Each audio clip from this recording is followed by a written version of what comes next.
check. Hello, hello, check. Hello.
Guys, when they enter, please rise up, okay?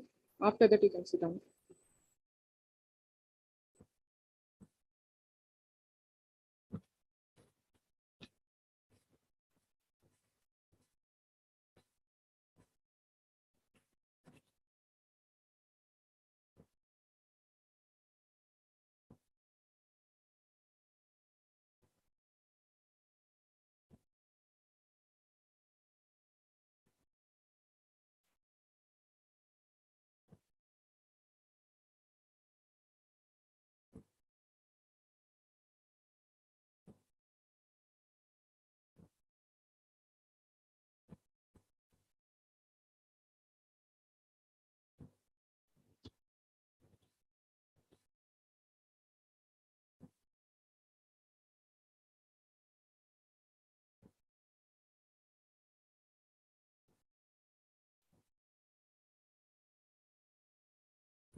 Guys, please remain silent, please.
Please remain silent, please.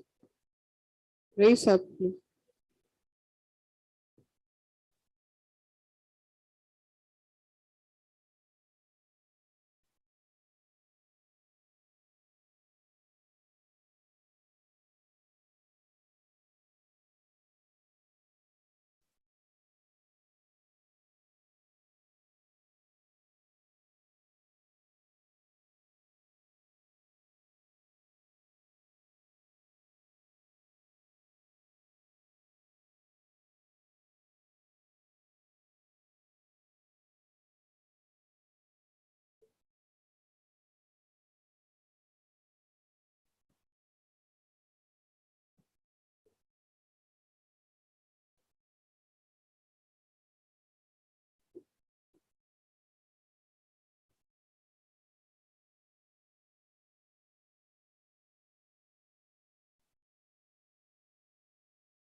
Better than 1,000 days of diligent study is one day with a great teacher. To our distinguished guest, Professor K. Krishnaya sir, our head of the department, Dr. K. Nagarajan, respectful faculty members, and my fellow mates. Good morning and a warm welcome. Our chemical engineering family is gathered here today for the most awaited moment in our careers. As for a good start, I kindly request all to raise up for the prayer song.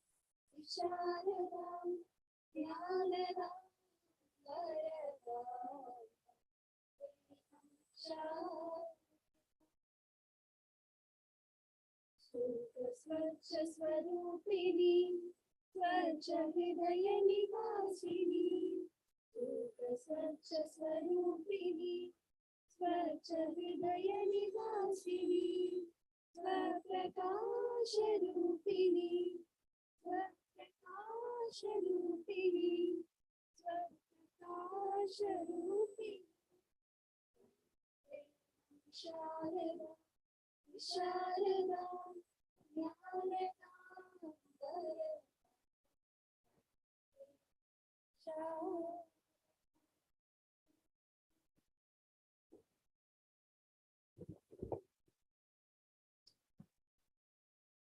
Thank you for that seraphic singing.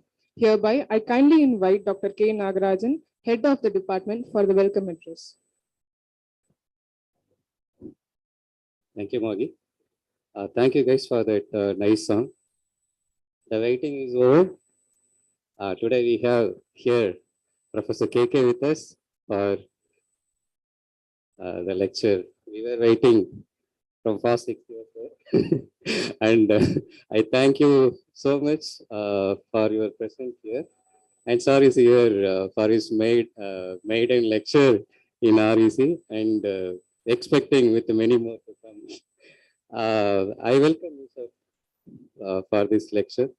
I welcome my fellow colleagues, the faculty members from other department also.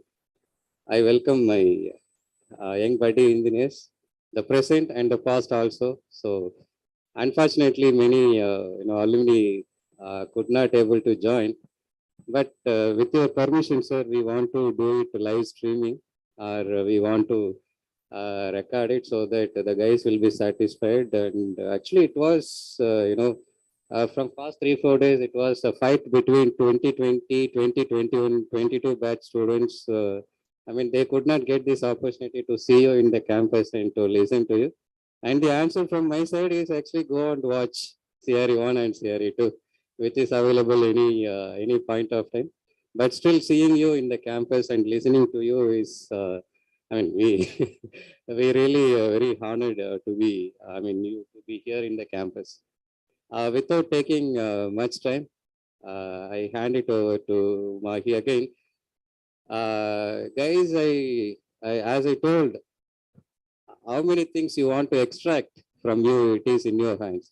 Sir might have come with some idea to present, and how much time you hold him, and how much things you want to extract, it is in your hands. Thank you.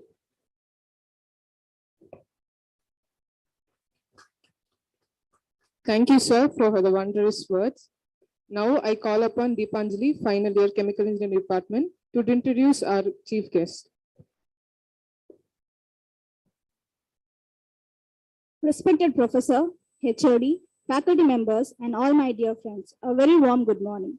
Professor K. Krishnaya obtained his BTech and MTech from Regional Engineering College, Warangal, Andhra Pradesh, in Chemical Engineering. Later, he got PhD from the Indian Institute of Technology, Madras. After briefly serving as a lecturer in Sri Venkateswara University, Tirupati, Andhra Pradesh, he joined IIT Madras as lecturer. Subsequently, he was promoted as assistant professor, associate professor, and professor. He has been professor in the Department of Chemical Engineering from 1993. He did postdoctoral fellowship under the DAT program in Germany. In his illustrious career spanning almost 40 years, Professor K. Krishnaya made significant contributions to the Institute in general and to the Department of Chemical Engineering in particular as teacher, researcher, consultant, and administrator. He has earned himself a reputation of being one of the best teachers in the institute, and he has been awarded the inaugural award for excellence in teaching, which has been instituted in IIT Madras in the year 2012. He is accessible to all the students, and with this association, the students in the department not only improve the intelligence quotient as well as the emotional quotient. He has published and presented over 110 papers in various journals and conferences. He guided 17 PhDs and many MTech MS theses. He has dealt with many sponsored research projects and industrial consultancy projects. Professor K. Krishnaya has held several administrative responsibilities in the institute, starting from warden. He was involved in GATE activities for 3 years as secretary, vice chairman, and chairman. He served as chairman in Center for Continuing Education for about 3 years. During his time, NPTEL seats were sold, and he was one of the first architects of the structure of NPTEL. He served 6 years as Dean Academic Research in IIT Madras. He was associated with IIT Tirupati from 2015 and started all the academic programs serving as Dean Academic Affairs. He was given Lifetime Achievement Award by the Vellore Institute of Technology, University in Vellore, in recognition of his outstanding lifelong contributions to the profession of chemical engineering in October 2016. He was also presented Eminent Engineer Award 2018 on 51st Engineers Day and 158th birthday celebrations of Bharat Ratna, Sir Mokshagundam Vishweshwaraya. Professor Krishnaya retired from IIT Madras on 30th June 2013, and he was the Emeritus Professor in the Department of Chemical Engineering, IIT Madras, until January 2017. He retired from IIT Tirupati in June 2021. With this introduction, I, on behalf of the Chemical Engineering family, once again welcome you, sir, and thank you for your valuable presence.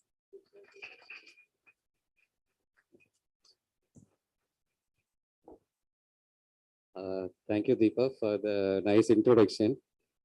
I don't feel it is sufficient, the intro. No, but I need to talk some more things about my Guruji. So she said actually the researcher, teacher, all those things, yeah, it's good.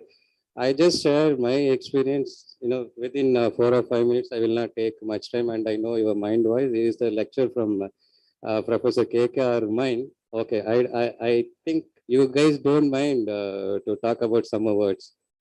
It was July 24, 2010, during my orientation program. Ranga sir took me to KK sir, the Dean Academic Research Admin Block, 5th floor, with a little nervous as of now. So we were moving. One of my friend and me, they took to Dean Academic Research. As you see, the same smile, he welcomed us inside the room. But then he said, I'm a tough guy. Do you want to continue the research with me? Take 2 days time. That's what he told. Actually, but the day before, 23rd July, I listened to his talk as the beginning of orientation program. Such a mesmerizing talk. Never had that kind of talk, actually. Not to boost up, sir, but it is the fact. So then I could understand what kind of person he is actually. And he said one more thing. I'm not an angel guide, so you don't, you will not have an easy time here in campus day. So we decided, yes, we go with him. And we took 2 days time, we inquired, and many people, as a faculty member, about a faculty member, the different opinion will be there by different people. But I wanted to taste my food. Why should I, get the feedback from someone else? So I wanted to taste my food, and the association started with that. We started working, and we had amazing time actually. So he was easily 65, 68, 70. Could able to stand for more than 6 hours, 7 hours, 8 hours in front of the column discussing what's happening. And even at that age, we used to climb 5 meters column without any safety. Nothing will be there actually. So we used to climb, and sir also used to climb on that and see what's happening inside the column. So this is actually, you guys should know why, because actually even at that age, even after teaching experience and research experience of 30, 40 years, I had the enthusiasm to know the things actually. And we had many discussions, and sometimes I was little, harsh to him, like, it is my experiment. I know I'm seeing all those things. Never had, the facial expression also. Once I told like that, he said, you are ready for your submission of thesis. I remember that day, sir, when you said actually, it was really a good experience. We used to argue because it is subject. That argument gave a lot of things.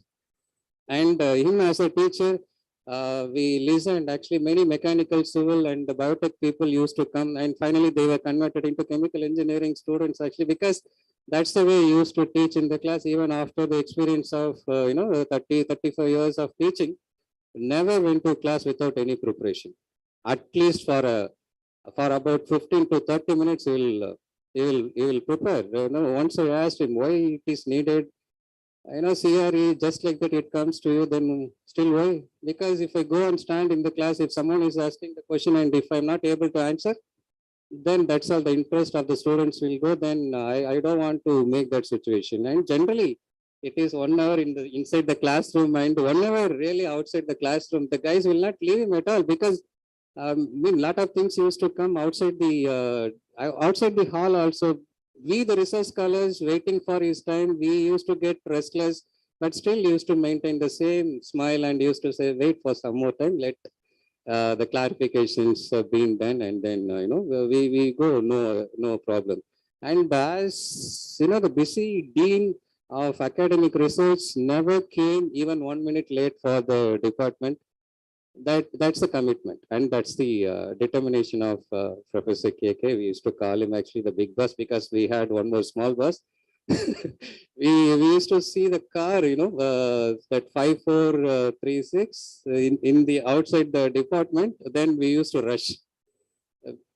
See, actually, it is not. We didn't have any biometrics, all those things, but still, by 7:40 to 7:45, the car will be there in the campus. And he is the first person to open the door of labs, and he will be there always in the lab. No time, nothing. Actually, we wrote the thesis within 3 days with the help of my small boss and big boss. Never happened to any researcher in IIT Madras. That's a commitment. You guys should learn the commitment.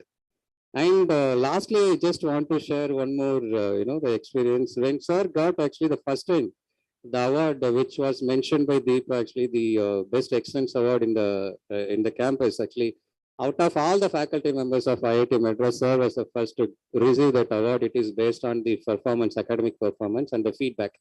He never used to get feedback less than 4.9 or 4.8 actually out of 5 scale. Actually, so that shows how he was good with the students and good with the subject. So in that award, after receiving award, he just in his own way jokingly he narrated his story. Actually, he hails from a small village near to Nellore. This was his statement. There were many Krishnayas in that village, and he was one among them. That's the symbol of humbleness, and he used to tell.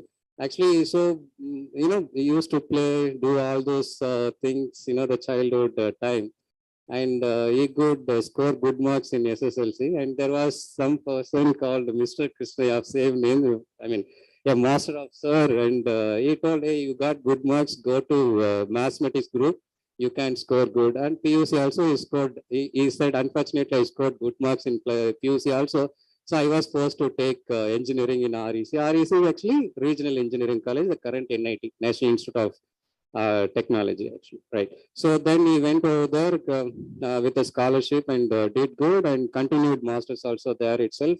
And before ending the MTech, he got married actually. So he was in his father-in-law's house. His father-in-law, the typical son-in-law, from NIT, REC. So reads only English newspaper. He used to go to 5 kilometers in cycle. He brought Hindu newspaper where he could see, the Indo-German project on fluidization guided by YBG Verma, the terror of chemical engineering department, IIT Madras. Sir worked within 3 years. Within 3 years, he could complete his PhD. And I used to, when ma'am used to tell about his PhD, the duration of his PhD, he used to take rest only Sunday afternoon. So for him, it is okay for, the spouse actually, being alone in the house, not even, no entertainment, nothing. Sunday afternoon alone. to take rest. That's how he could able to finish within 3 years. And he went for actually, went to SVU, Sri Venkateswara University, Tirupati, for a short period, and then came back to IIT Madras, then went to Karlsruhe University for his postdoc. I'm right, sir? Yeah. So Karlsruhe University, and where he could see the ammonia synthesis reactor. Many times he used to explain how beautiful it was, and the engineering in the Germany, the teaching techniques of German, all those things he used to discuss with us, and all these things are quite important actually. The lesson we learned from him, from this story, he never had a plan to go to any NIT or REC or becoming professor in IIT Madras, all those things. He never had a plan, but he used to tell us one thing: try to do your best, try to give your best, and perseverance. If you have the perseverance and hard work with a good discipline, you can achieve whatever you want. I want to leave this message with you guys. Actually, perseverance, discipline, and hard work will take you to greater heights. Thank you, sir. And sorry, guys, I have taken some time, and now without any further delay, I hand it over to Magi again. Thank you, Deepanjali, for the great intro, and HOD sir for sharing astounding experience that we wouldn't know. On behalf of a chemical engineering family, I request our head of the department to felicitate Professor.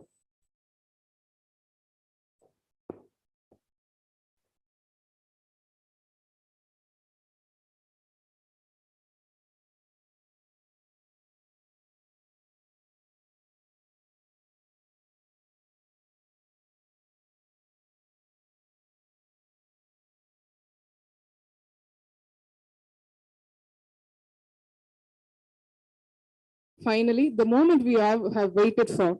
I'm more than sure that the next couple of hours will be worth the wait. Professor, I kindly request you to come forth and take upon the brains and souls of chemical engineering family and grace us with your knowledge and wisdom.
A very good morning to all of you. I think you have great expectations of me. So I think better remove that great expectations and just treat me as an unknown person and then listen. Otherwise, with great expectations, I can really spoil your listening.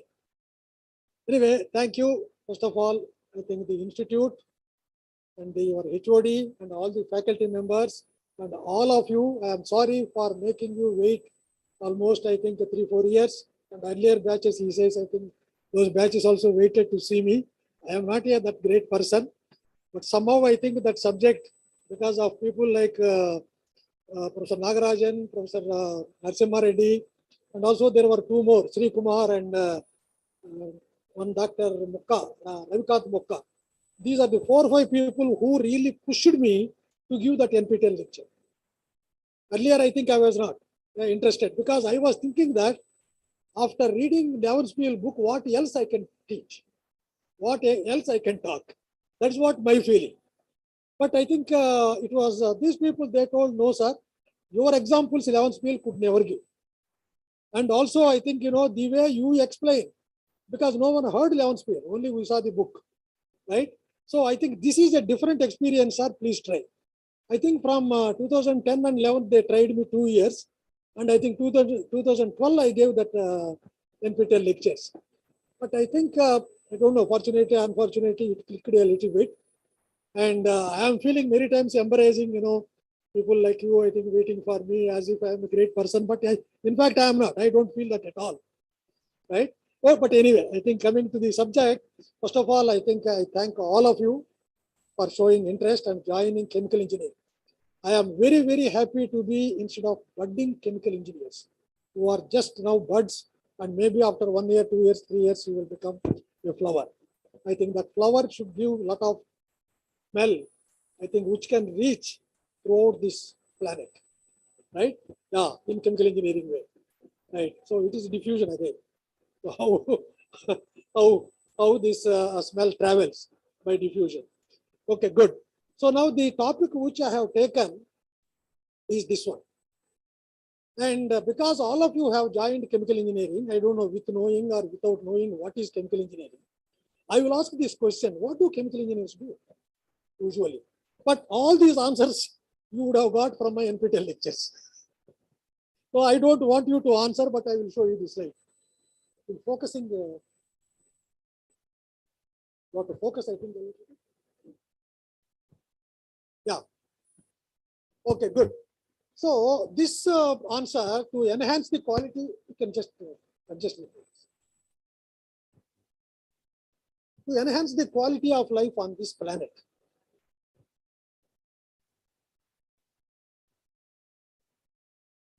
Oh, yeah, I think that's fine. You're able to see? Right. Okay. This is to enhance the quality of life on this planet. What do you mean by quality of life? I think when you are eating food, there must be quality in the food. Or when you are wearing your clothes, there must be quality. First, I am starting with roti kapada makan. Right? I think some of you would have heard this roti kapada makan is one of the famous slogans in India, where I think government has to provide all these three. That means it is first food, to stay somewhere, and later, of course, to live decent life a little bit. Right? Okay. So, in fact, this quality of life in terms of transportation, where petrol is used to make people fly from this country to many other countries, or from many other countries to this other country, I mean, our country. So, like that, I think, the quality of life is to increase.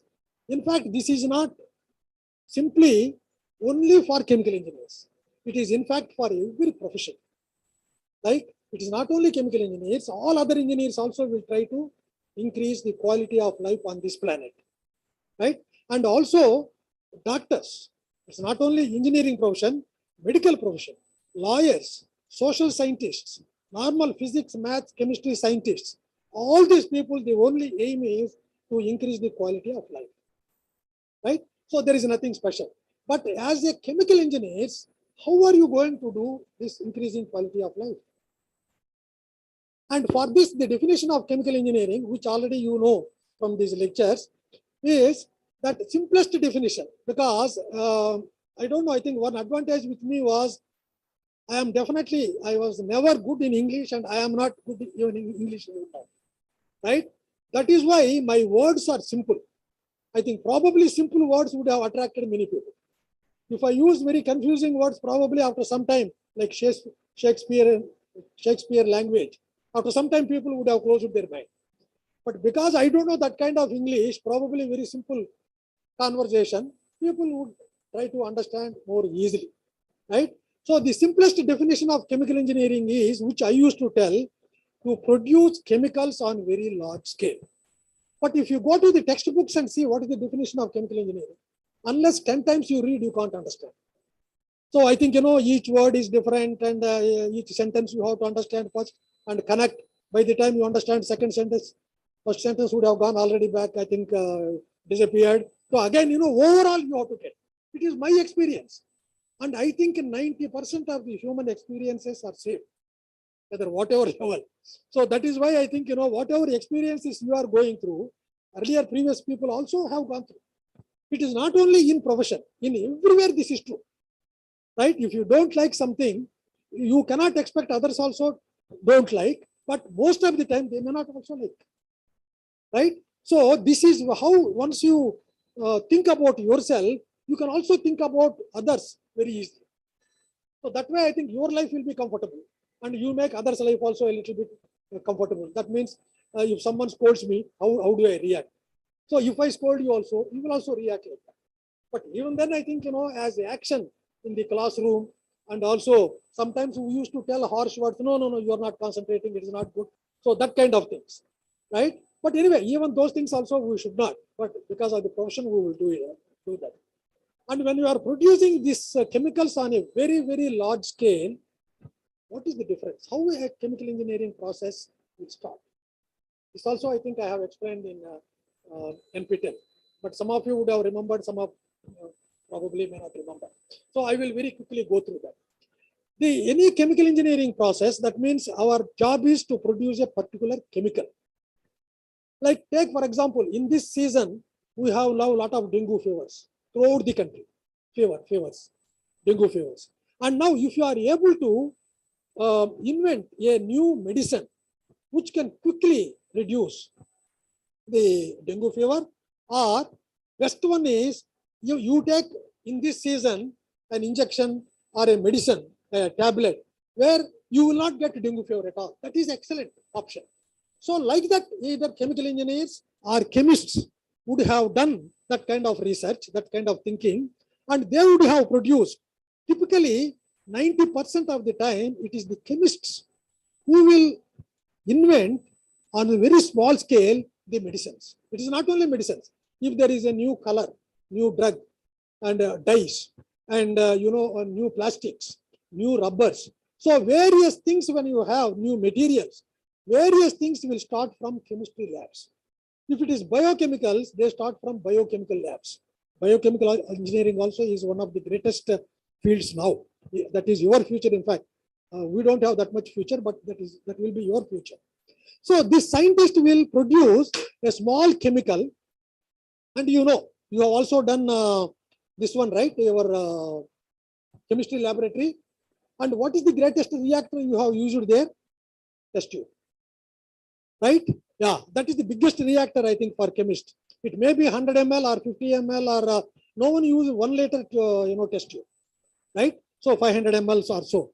Then you take very small quantities, maybe 10 ml, 10 ml, 20 ml, 20 ml, if there are two reactants.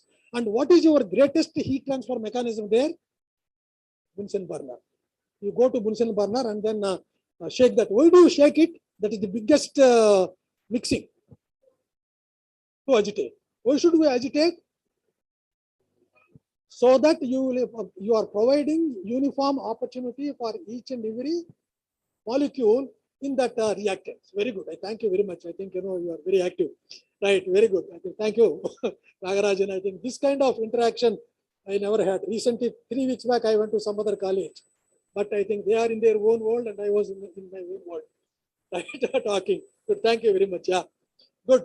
So this is what. And after the reaction is over, in the test tube, he or she can find out as a chemist then whether there is a change in color or there is a change in phase.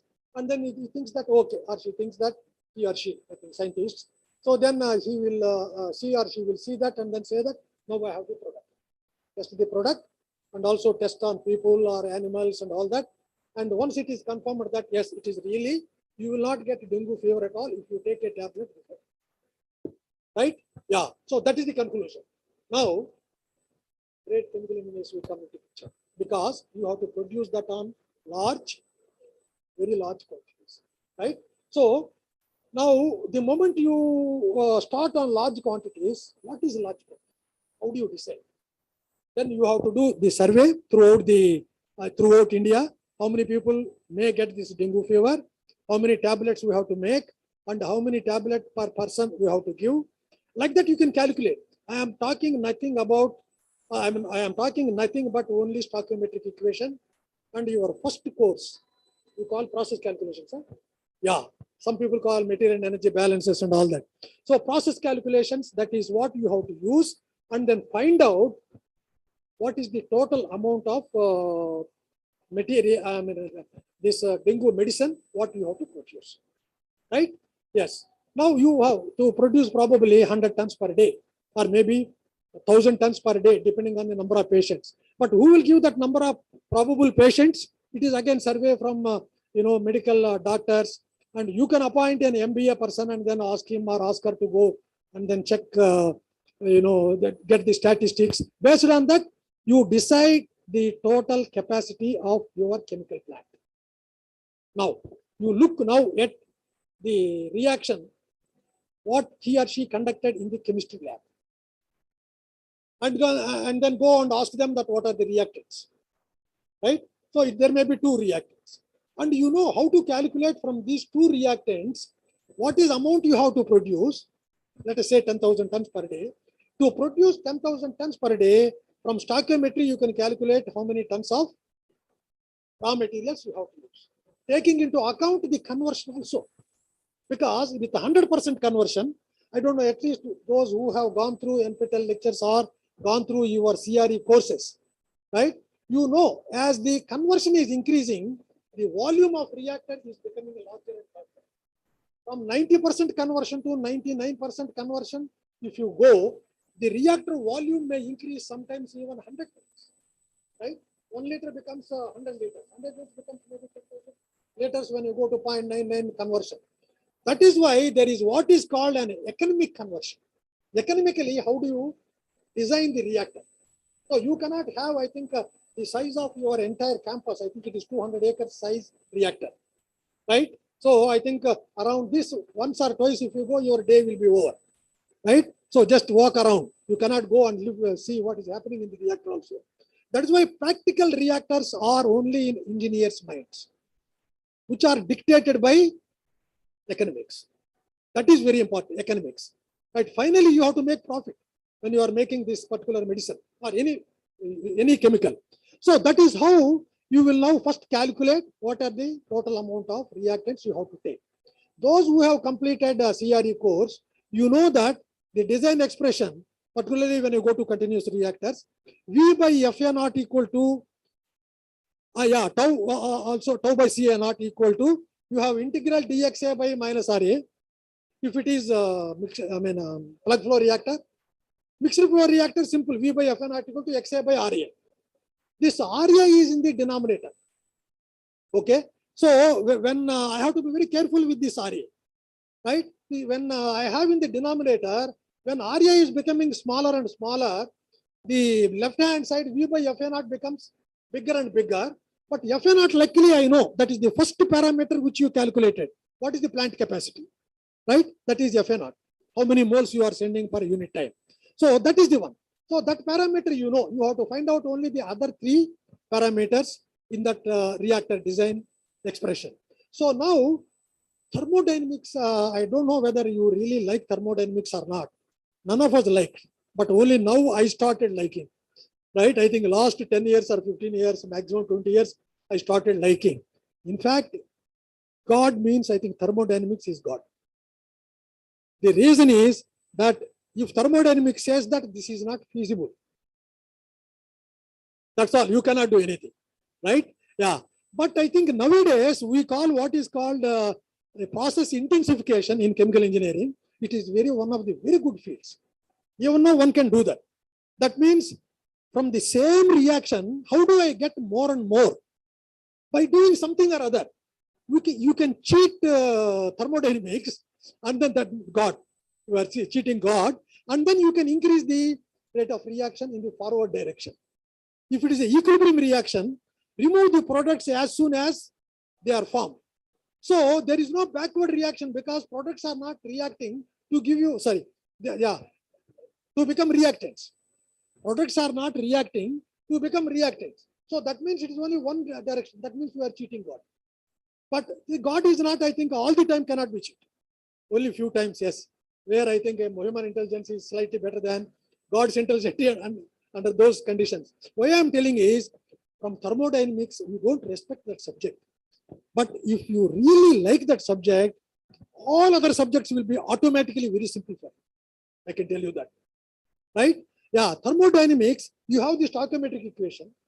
And from thermodynamics, you can get a lot of information from this innocent looking stoichiometric equation, A plus B going to C or something, right? Okay, some product. So how are you going to do this? Thermodynamics, what is that first thing it will tell whether the reaction is feasible or not? Correct, no? Whether the reaction can occur or not. What equations you have used? You have to use Gibbs free energy. Exactly, yeah. So now, if it is possible reaction, then I think, you can calculate K value and all that. The energy itself, when you are calculating Gibbs free energy from the basic components, from the thermodynamic tables, you can also find out whether that energy is positive or negative. Yeah, which it should be. Yeah. So then only it is possible. Otherwise, no. In fact, the reverse reaction will happen. So if you do that, so instead of producing the products, you will get the reactants, right? So that is the reason why I think, that is the first information. Can you get whether the reaction is reversible or irreversible from thermodynamics? Yes. Depending on delta G equal to minus RT log K, capital K. That capital K is equilibrium constant. If capital K is very, very large, right? That capital K equal to, for simple reaction, it is equal to K1 by K2. Forward reaction by backward reaction. What is the meaning of very large K value, capital K? Forward reaction is dominating. So if it is so much dominating, very large value, practically you can say that even though every reaction is reversible, you can say that this I can assume as an engineering approximation, it is irreversible reaction. Right? Because forward reaction is very fast and it is always happening. Backward reaction is very, very, very, very slow. So that is the reason why you can find out that. So now you can find out whether reaction is possible, or you can find out whether the reaction is reversible or irreversible. And can you find out whether the reaction is exothermic or endothermic? Yes. And can you find out whether the reaction is heterogeneous or homogeneous? Yeah, now number of S's are less. Yeah, difficult, yes. So you can also find out if you know what is the physical state of reactants when you are actually doing the reaction at reaction conditions. At the reaction conditions, if one reactant is liquid, if another reactant is gas, what do you call this? Heterogeneous. So you can get so much information from thermodynamics. I realized it only 10, 15 years back. In the beginning, when I was teaching also, no, I also don't know, frankly, right? So that is the kind of thing. Continuously be in touch with the subject. That's why teachers know better than you. The reason is that we are always in touch with the subject. If you are also in touch with the subjects like teachers, your generation will be much more educated, much more intelligent than us, frankly. So when I was your age, that is maybe 70, 50 years, 50, 60 years back. So then my intelligence was, I think, I was not at all intelligent, zero, I tell you. So, but whereas now if we see, in our house also the children and all that, those people will be there. My God, the way they handle things, all of you. By the time I open cell phone and then see what is the screen, you would have sent 100 SMS to your friends, or maybe 1,000 WhatsApp. Right? So that is the kind of thing. I think, that is one indication where how smart you are. So that is why be in touch with the subject always. You will not disappoint in any engineering. Right? It is not only chemical engineering, whatever engineering, what you have chosen. But now, unfortunately, fortunately, you are in chemical engineering, which is one of the greatest subjects I will tell you during this talk also. So now, okay, good. I should not take more time now because I have not yet opened my.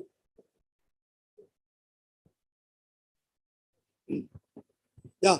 So then I think, once you have so much information, thermodynamics, will it give the, kinetic expression? Kinetic expression.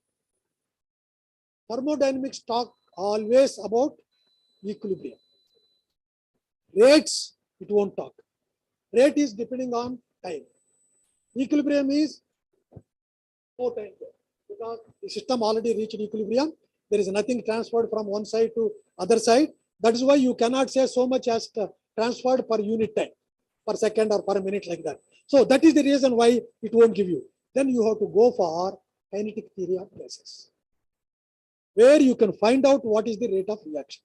But unfortunately, kinetic theory of gases, even now, that is where another Nobel Prize lies. If you are interested to get a Nobel Prize, work on kinetic theory of gases and try to find out the rate of reaction without doing experiment. Now, all the rate of reactions are only experiment. That's why you will find out whether first order, second order, or otherwise 1.5 order also possible, 2.5 order also possible, 10.5 also is possible, 10th order. No. Yeah, this is where kinetic theory of gases will come now. In nature, people have not seen orders more than third. Why? Because kinetic theory of gases will tell us for the reaction to take place, you should have collision of these three molecules. If there is only one molecule, it has to decompose to reactants. That is one type of reaction, first order reaction. Second order, two molecules are required, A and B. They have to come together, collide, and give the energetic collisions will give the product. And then that's why activation energy and all those things will come there. And then you will have the product.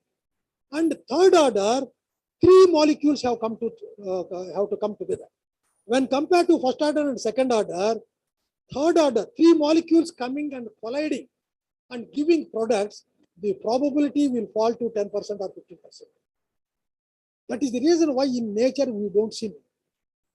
If I remember correctly, it is nitrogen oxide plus oxygen giving you nitrogen trioxide or so, which is a third order reaction.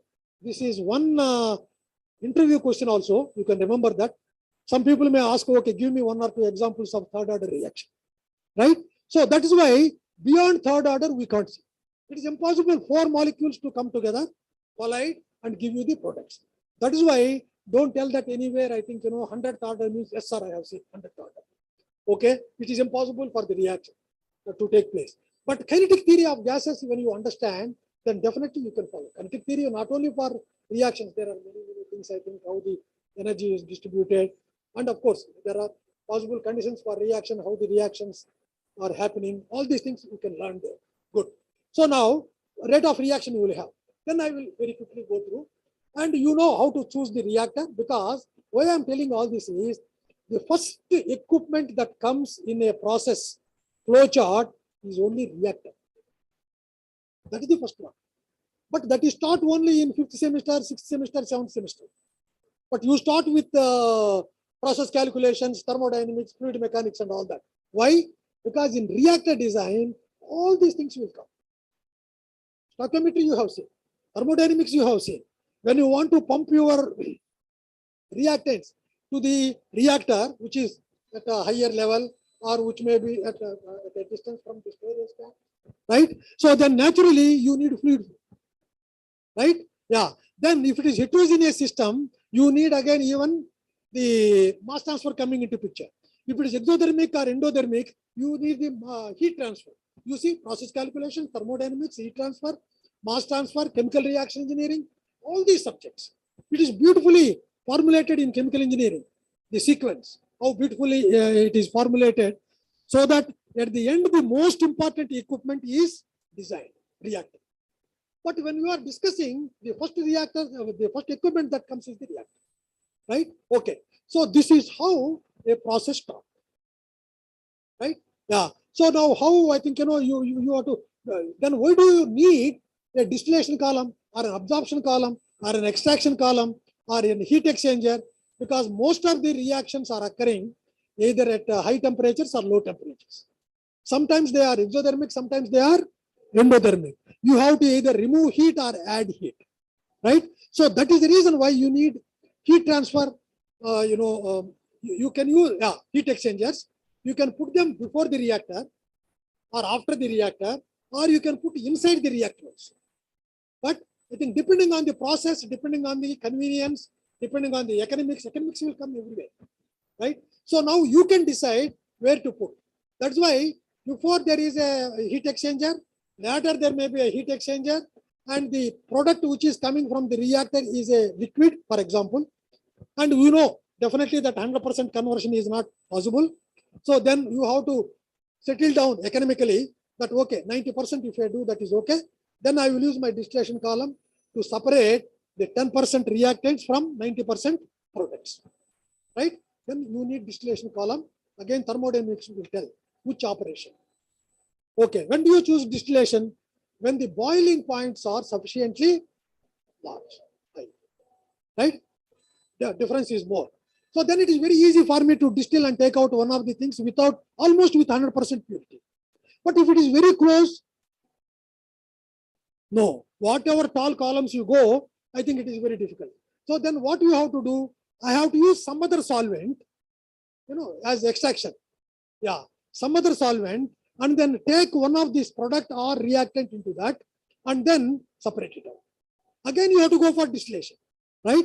So like that, I think you have a flow chart which will come. So this is the story behind how chemical processes start. Starting point is first identifying a component, like for example, pandemic time. How quickly world has produced the vaccine, right? What was the starting point? Not the pandemic. I think to make the vaccines, of course, pandemic is the starting point. To make the vaccines, it is chemistry labs where they tested. They made on small quantities. Once they found that it is working, then they have to produce on large quantities. Then chemical engineers will go. And then how do you scale up all these things? So that is the business of chemical engineers, where producing things at a very, very large scale. So for that you need heat transfer, fluid flow, because fluid flow, mixing and all that, everything is in a test tube for the chemist. But whereas as engineer, these are the engineering problems. This is where the difference between science and engineering also comes. Engineering is approximation of science, right? Like I told you, 100% conversion is the best conversion, science. But if I produce 100% conversion, my reactor will be infinite. Where do I start to operate the reactor? Because infinity means the entire universe is occupied by that reactor. So that is why economically, I am just exaggerating to tell the point. So economically viable reactor size, what is that? That is engineering decision. You are approximating the science. Okay, 100%. No, 90% is economically available. I mean, viable for me because I can have a nice reactor where I can operate, I can control, and I can get the materials of construction for making that reactor. So many things are there. These are the engineering judgments. Mixing, right? And no Superman may do it, of course. You may take the reactor and shake it. But we are not at the Superman. So that is why you need some kind of engineering principles to design this stuff. Fluid mechanics, right? Or mechanical operations. In one of those courses, it is told. So heat transfer, which subject you have to go to. So like that, I think, all these are engineering subjects, mostly governed by thermodynamics. In fact, separation processes, the entire thing is only thermodynamics. Separation processes. Really, where do you get? From thermodynamic data, right? Okay, good. So this is what is the process. Because I thought I will tell you this story many, many times wherever I go. The reason is, at least after completing our PhD, if someone asks, your BTech or MTech or PhD as a chemical engineer, when you go outside and then talk, what do? You have to tell this story. If they are interested, they will listen, otherwise they will run away. They won't ask that question further. Okay, good. So that is the reason why the story, I think now today you can go and then tell the story to your brother and sister in your house, so that I think they will know what you mean by chemical engineering, what you do, right? And it also helps you. Like that 2-3 people you tell, then you will not forget what you learned. That's why some good concept you learn in the class, immediately go and tell your friends, maybe computer science people, doesn't matter. But I think, when you are sitting in the bus, just beside them, you start talking about your today concept, what you learned. 3-4 times you tell them, right? And then 4th time, 5th time, I think it is automatically known to you. Next examination also, you can easily write that about that concept. So this is how I think teachers are surviving, because same thing every semester telling, and finally we know a little bit more than the students. Okay, good. So this is what. Now, the basic question what you asked is enhancement of quality. Now, and we told that what are the chemicals we are going to produce so that enhancement of the life, enhancement of quality of life. Okay, these are the chemicals. I don't know whether you can see, the focus is not proper, I think, but anyway, you don't have to adjust each and every time. I will read petroleum and natural gas, adhesives and paints, pulp and paper, printing, plastic, rubber, textile, leather, dyes, pigments, I think even agricultural food products, all these are produced by chemical engineers. Right? Okay, good. So now all these chemicals have their own flow charts. And most important thing now is how to produce, what kind of tools that are required to produce these chemicals. And these chemicals can also be divided into two broad classification. I don't know whether you heard of commodity chemicals and specialty chemicals. Commodity chemicals are the chemicals where you produce in very large quantities. I think 10,000 tons per day, not exaggerating. I think that kind of plants are also, few plants are available in the world. Very large scale, right? But the value of that product per kg, it may be 10 rupees, 20 rupees, 30 rupees, 40 rupees, like that. So high volume, but low value. Those are called bulk chemicals or commodity chemicals. There's another name also, bulk chemicals. Bulk or commodity chemicals.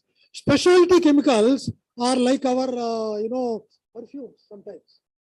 It will be, I think, 50 ml. They will say that it is 5,000 rupees. Okay. So maybe once you put perfume, I think lifelong you will spend. So that kind of, I am just exaggerating. And there are some medicines where I think life-saving medicines. 1 ml, 2 ml injection may cost 2 lakhs, 3 lakhs. Those are the specialty chemicals. But that is not the way chemical engineering should work. Even that 1 ml, 2 ml medicine, if they also people are able to get, I think, for 5 rupees, 10 rupees, you are an excellent chemical engineer. Otherwise, I think you are Tata Birla chemical engineer, where I think, of course, they are also helping because I think more money. But I think Tata Birla, we cannot comment because I'm sorry, because I think they are serving the society. They may get some profit, but I think how many programs they are conducting for the people in the world, not only in India, Tatas and Birlas, they are excellent companies. There may be lousy companies, some of them, but I think these two companies, at least I cannot comment, wonderful companies. So this is how I think chemicals we have to produce. How chemical engineers have produced this, what kind of qualities, what we require, this is what we have done. And okay, how chemical engineering evolved, that is what I just want to tell you. Right? Now we have seen the end thing now. Right now we are able to produce lots of chemicals. How did it actually evolve? I also could have talked a little bit of this in the lectures, but your teachers also would have told you. But here, slightly exhaustively, you will go a little bit. Those who knew already, I am sorry, but those who do not know, I think at least they can try to put their a little bit of small part of brain here. Okay. How did it evolve to design this kind of wonderful temples of chemical engineers? I used to call temples of chemical engineers. I think I am obstructing you, no? Okay, yeah, good. Yeah. So now, angle of sight. Still. Okay. So this is the kind of thing I think, what we are going to design. And I used to tell in the, I think, even IIT and anywhere, but we should be really not proud of this kind of designs. Really. But I don't know, many people lose interest of joining chemical engineering or before joining chemical engineering because they don't have any alternative, they would have joined. Right? Okay, but anyway, after joining, at least see this kind of temples and then say that, yes, now let me design this temple. It is with you, I say, it is only mindset, simply mindset. Okay. So now this complete evolution of chemical engineering, we can divide into three parts. This is 1959, before what has happened. From 1915 to 1960, what has happened in chemical engineering, how it grew. And from 60 to 90, or even 2000, 2010 also, what has happened. That is what we briefly discussed.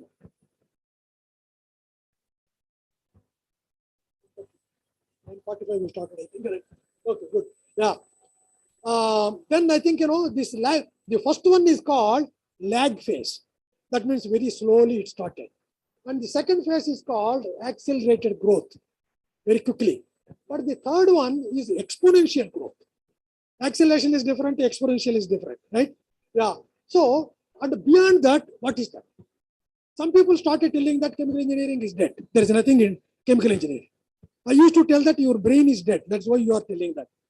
But actually, chemical engineering is not dead, right? My brain is dead, so that's why I am not able to think beyond that. But for thinking person, whoever it is, there are infinite possibilities in chemical engineering even now. I think it is not only chemical engineering, in any field, this is true. It is only the brain.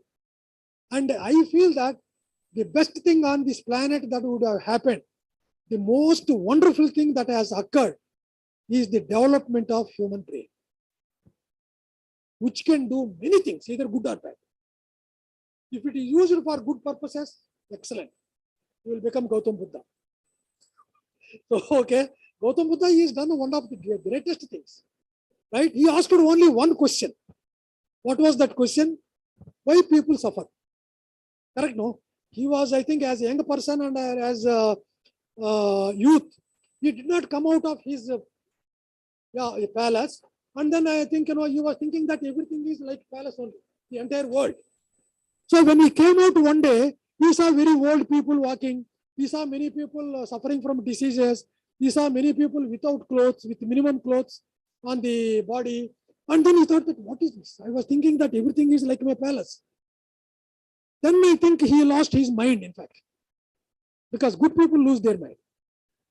So then I think he was always thinking about that, why? I think no wife, no mother, no father, no kingdom, everything he has forgotten. And then finally he went to the forests, thinking that to find the answer. You know what he found? It is impossible to solve this problem. Because I think people have to suffer. That's all. I think that is the nature. But then what did he say? But you can minimize your sufferings by being good to others, by being, a good person for the society, and also by taking the, good food, minimum food. And that's why I think, all these monks, they eat maybe once in a day, twice in a day, but they are doing meditation and all that. So that is what. So like that, I think, asking questions also is very, very important. And when you start asking this kind of questions in your brain, I think you can do many, many things. But unfortunately, we don't, I say. We have so many distractions in our life, but we are not able to ask the right questions. Right questions will reflect your mind. And right answers will tell the person's knowledge. If I am able to answer you, then you may be thinking that, okay, he has some knowledge to answer my questions. But if I see a question from you, I can judge that what kind of mind you have. It is knowledge what you are measuring in me when I answer.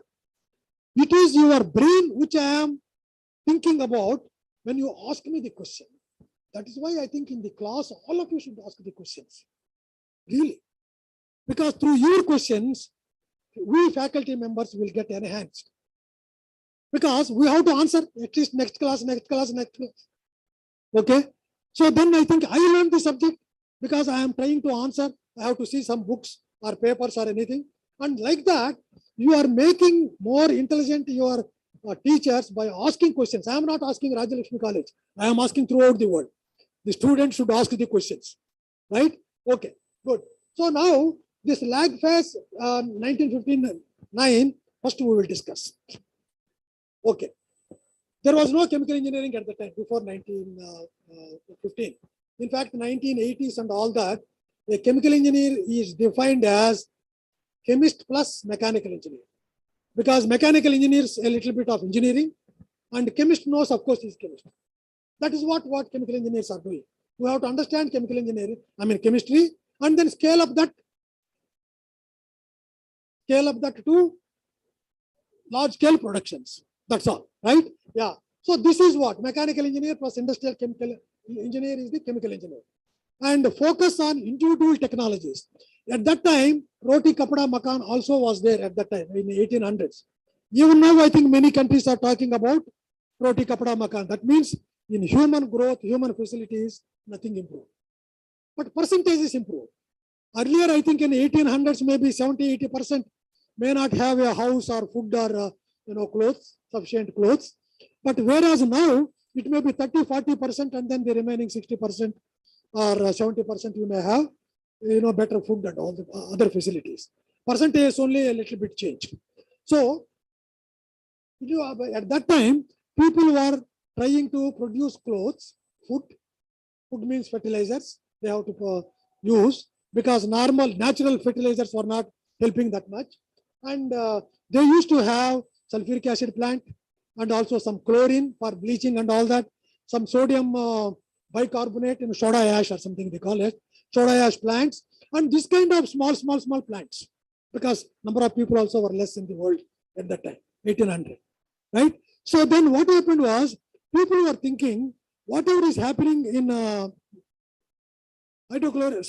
sulfuric acid or hydrochloric acid or whatever acid plants or chlorine plants or I think sodium bicarbonate plant, these operations are totally different. People working in sulfuric acid plant, they don't want to go to nitric acid plants. The reason they were thinking, the knowledge there is different, the knowledge here is different. It is only just blind belief. But later, this great person has come. Yeah, Davis. And you know his story. He was a factory inspector, and one of the jobs is to check the pollution.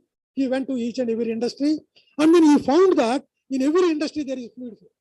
In every industry there are storage tanks. In every industry there is heat transfer and a reactor. Because unless there is a reactor, it is not a chemical plant. Through reactions only we can produce new chemicals.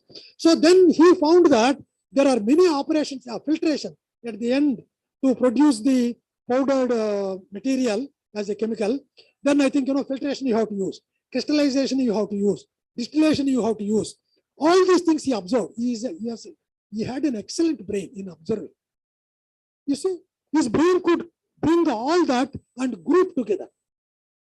Whatever chemical industry you go at that time, that industry should have these operations, either mass transfer, heat transfer, and then reactions, that is reactor, or fluid flow, and storage tanks, and pumps for pumping. All these things must be there. So he wrote the first book. Absolutely, it's not seen at all here. Okay. That's called Handbook of Chemical Engineering. Yeah, first book he wrote. He listed out that. The first chapter was application of heat and cold. He did not use the term heat transfer at that time. I saw recently, right? That first book is, if you go to Google I think can give you a lot of data. Right or wrong, I think it gives, but it is our business to find out which is right, which is wrong.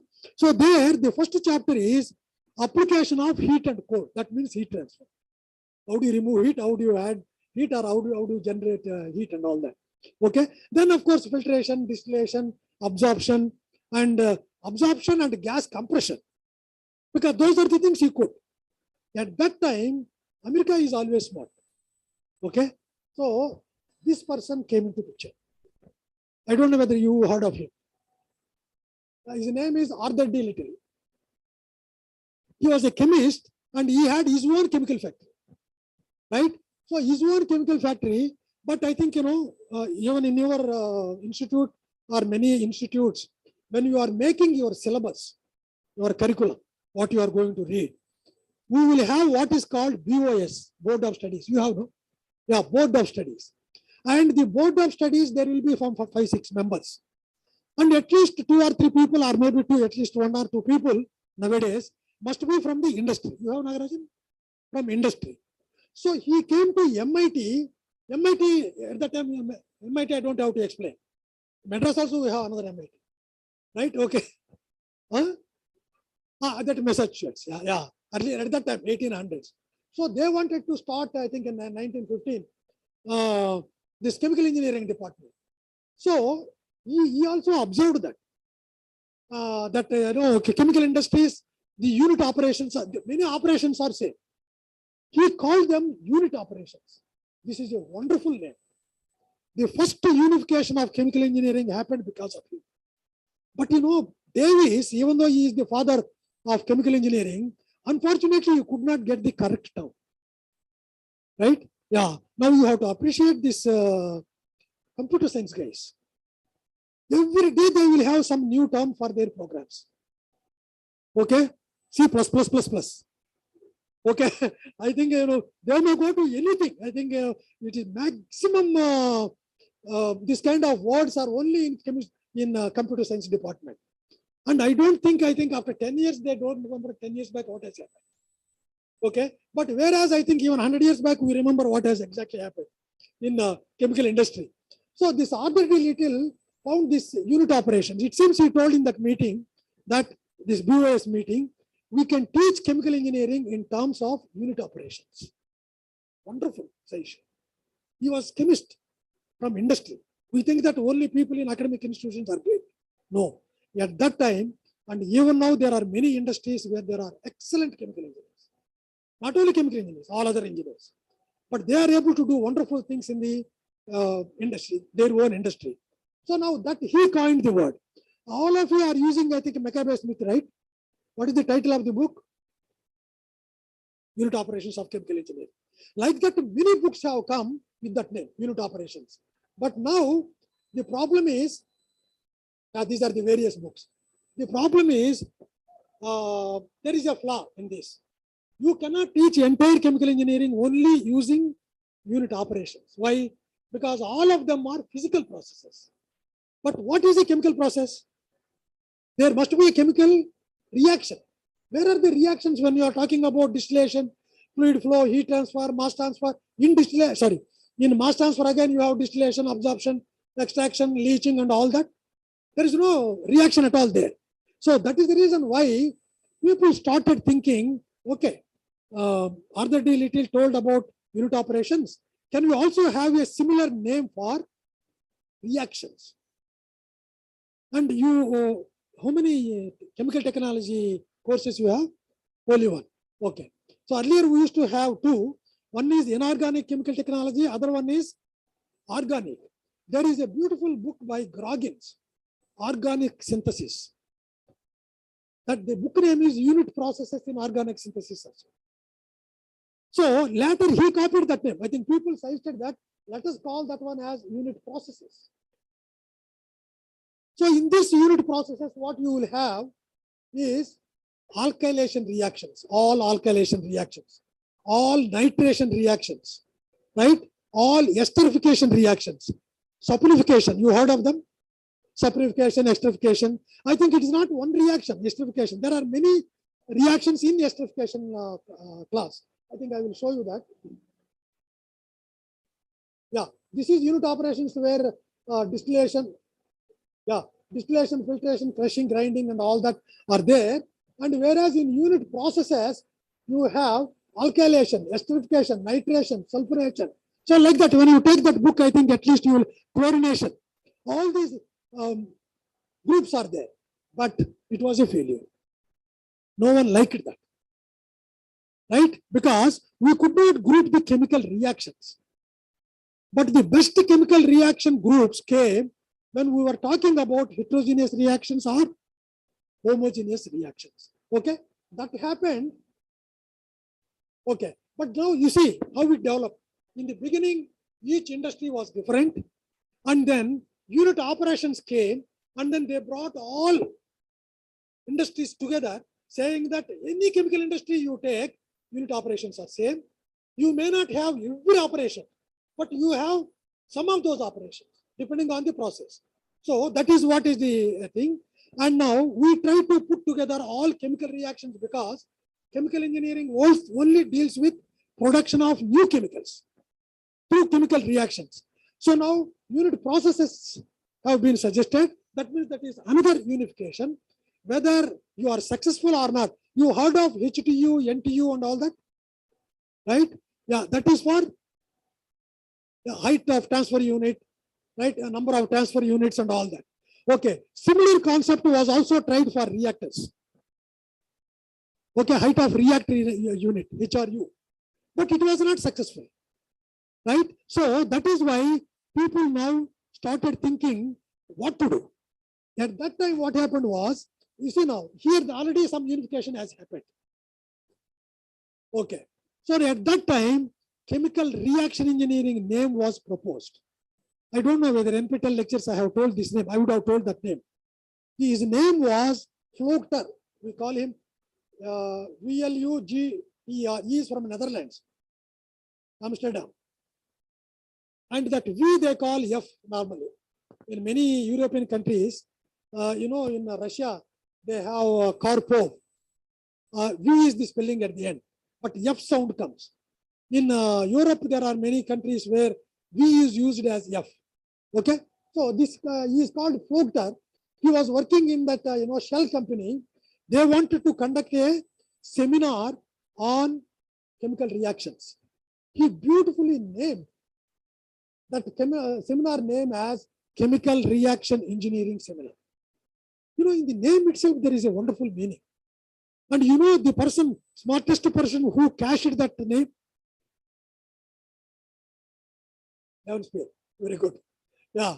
Because Levenspiel, name of the Levenspiel book is Chemical Reaction Engineering. So what is the meaning of that? Yeah, you are engineering a chemical reaction. What is engineering a chemical reaction? If you are using test tube, there is no engineering except your handshake, right? Yeah. But I think, in engineering, you have to learn fluid flow. You have to learn heat transfer, removal of heat, adding heat and all that. You have to, learn how to design the stirrer, how to separate the products. So all this, you are engineering a chemical reaction. And there was another book later by Schmidt. I don't know whether some of you saw that book. That is Fagler, Elements of Chemical Reaction Engineering. No, not James Smith, Schmidt. SCHMIDT. Yeah, it is engineering of chemical reactions. He reversed the name of chemical reaction engineering.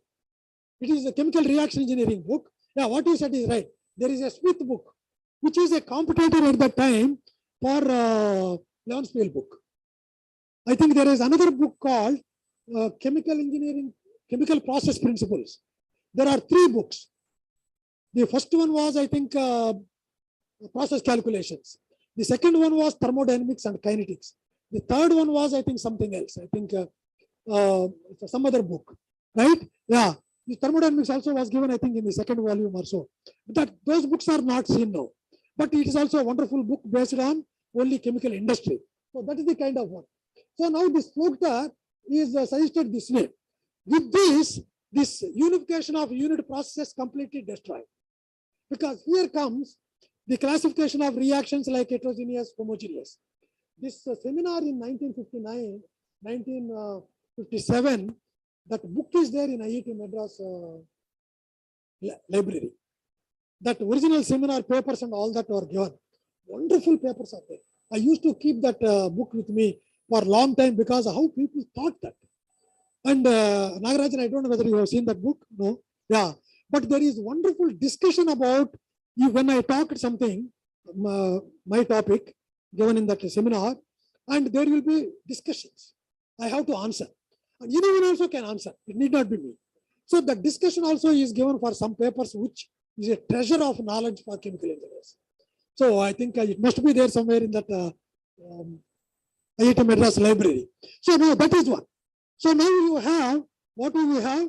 Unit processes, unit operations, and unit process was destroyed by chemical reaction engineering. But now you have unit operations and chemical reaction engineering, where you can use the information from this to design the whole plants of chemical plants.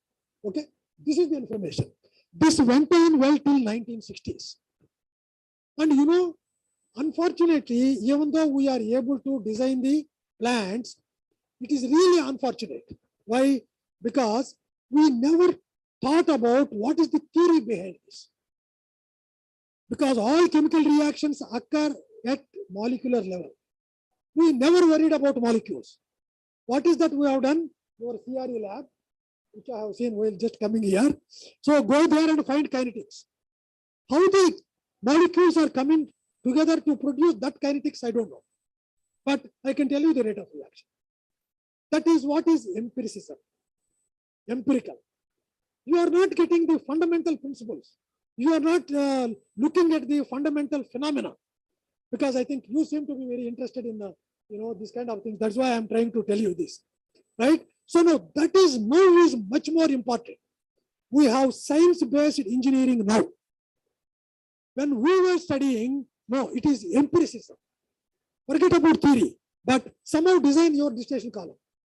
Distillation column design is a wonderful design. Why? Because distillation column is a reactor or mass transfer unit or heat transfer unit. Excellent, mass transfer unit. Okay, but the beauty of the design is you never use a word mass transfer while you are designing. Correct, no? What is that Mercaville diagram? What is the information you need? Which subject you will supply?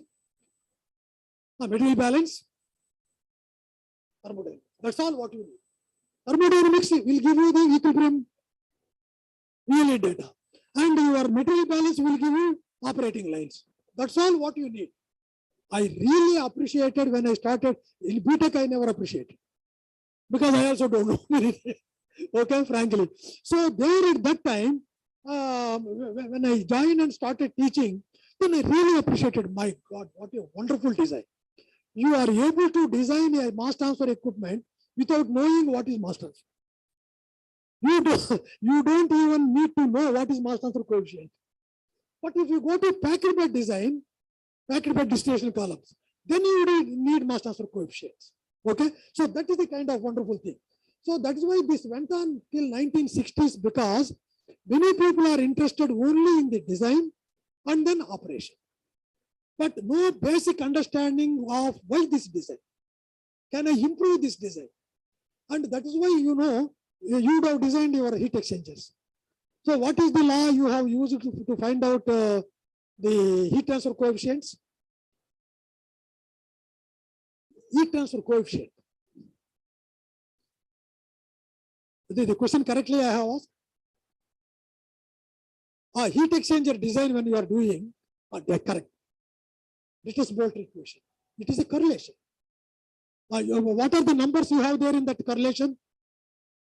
Reynolds number and Pointeré. So this is what dimension analysis till 1960s. Dimension analysis was number one. You should be expecting that. Why? Because all your data, what you have collected from the lab, that's what you are checking in heat transfer lab, right? So you now check and then find out. Already proved. But first time when they did the actual development of the correlation, they collected data, finally put into that form, right? So this is wonderful. So now intelligent people, because with time intelligence also increases, they started getting bored. Why bored? Because how many times I will just do the experiment and then use dimensional numbers and then get some correlations like this. Hey, it is hell. So some people I think would have resigned also their jobs, because those thinking people, right? This is what is happening. I saw in IIT, and also even here also it must be happening. And some of the chemical engineering people, no sir, I am not interested in chemical engineering. So I think I will go to your computer science. After 2 years, they come back and join MTech or MS. I used to ask, what happened? I say, I think you hate chemical engineering. No sir, there it is terribly boring, sir. How much time I can sit before computer and keep on pressing the button, sir? Right? And it is the same program, input data different. Because this is thinking guy, right? So that is why I think that kind of people came back. So similarly, same thing happened. How many times you can develop the correlations? Then at that time, something else happened. Yeah, this is about almost till 60s that has happened. Yeah. So this empiricism, that means even in research, see, Dittus-Boelter equation is a PhD problem. And Ergun's equation, that was a PhD problem. Right? He collected data and then found out those coefficients 150 and 1.75 or something in the second term, right? Yeah, 1.75. So I was told by one of the Cambridge professors when he came to AC Tech, in fact, I attended that lecture. So from IIT, I went to AC Tech and then attended that lecture.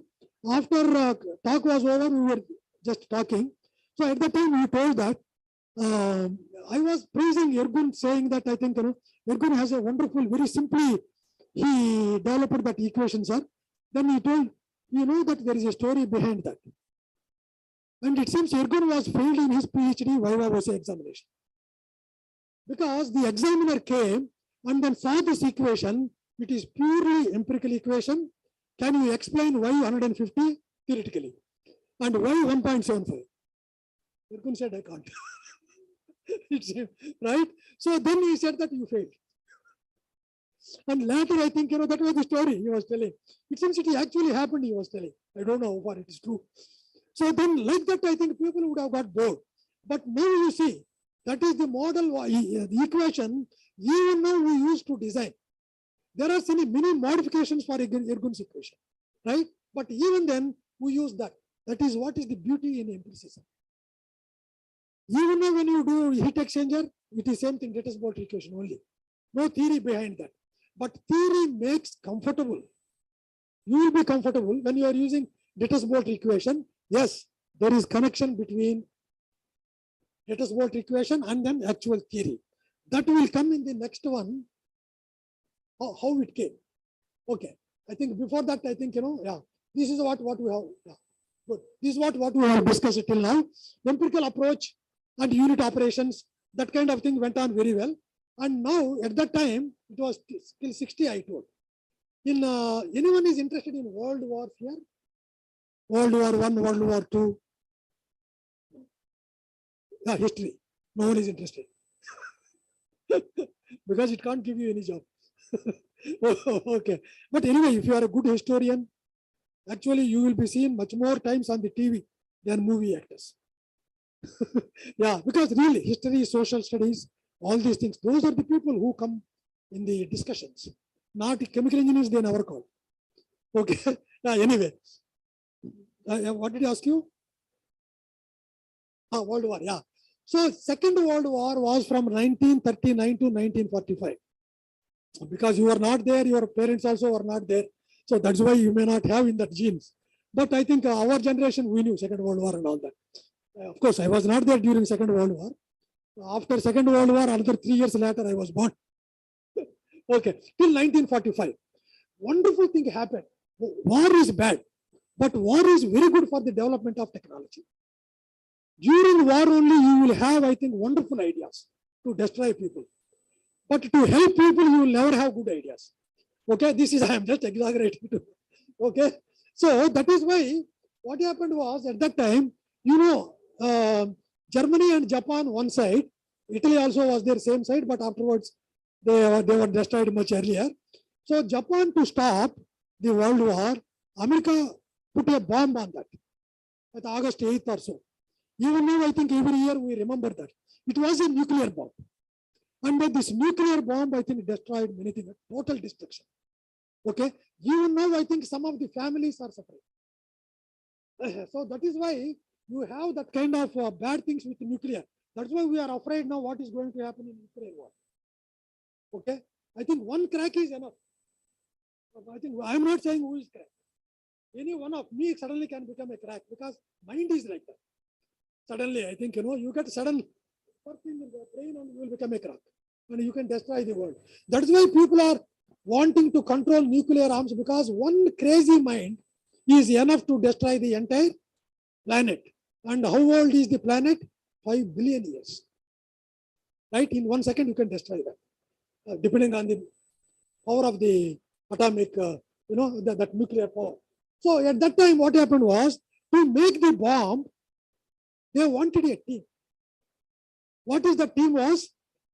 Physicists were there, physics people who understood splitting of atom and all that. But they also had chemists. They also had engineers. These engineers are starting from mechanical engineers. I don't know whether chemical engineers are not there, electrical engineers and metallurgical engineers. All these people were there. Computers were not that, at that time it was not that great. So that's why computer engineers were not there. So then they used to have mathematicians to simulate the entire explosion. And then they used to have social scientists. After putting this bomb, they know that it will destroy. How the society reacts. what kind of reactions they have to predict before putting the bomb.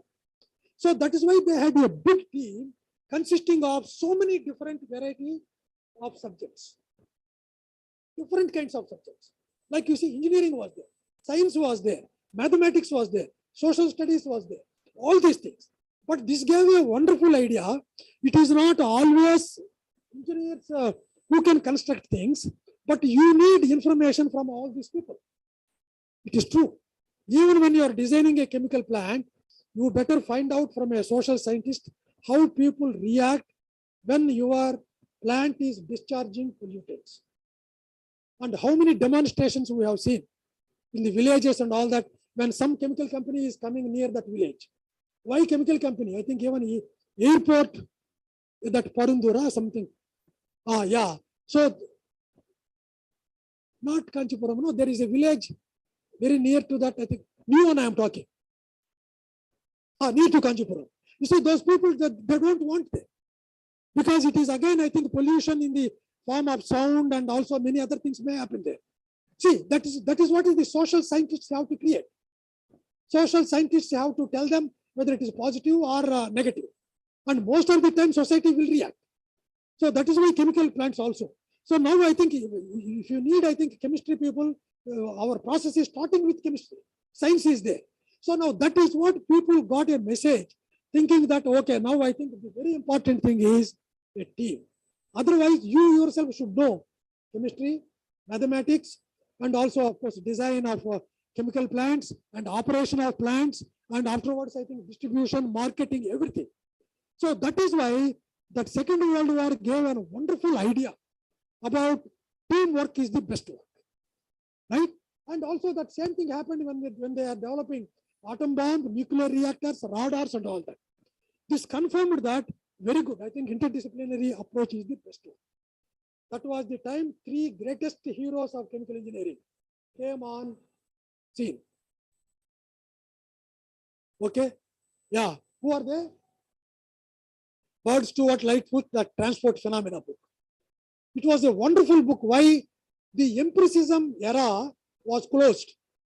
And with this book, people started thinking, okay, how do I now write the material and energy balance based on first principles?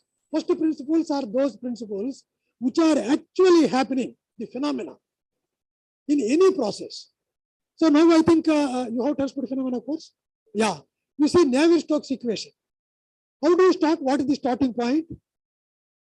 Yeah. Force balance, momentum, balance. Okay, then I think that it is the shell balance with which you start.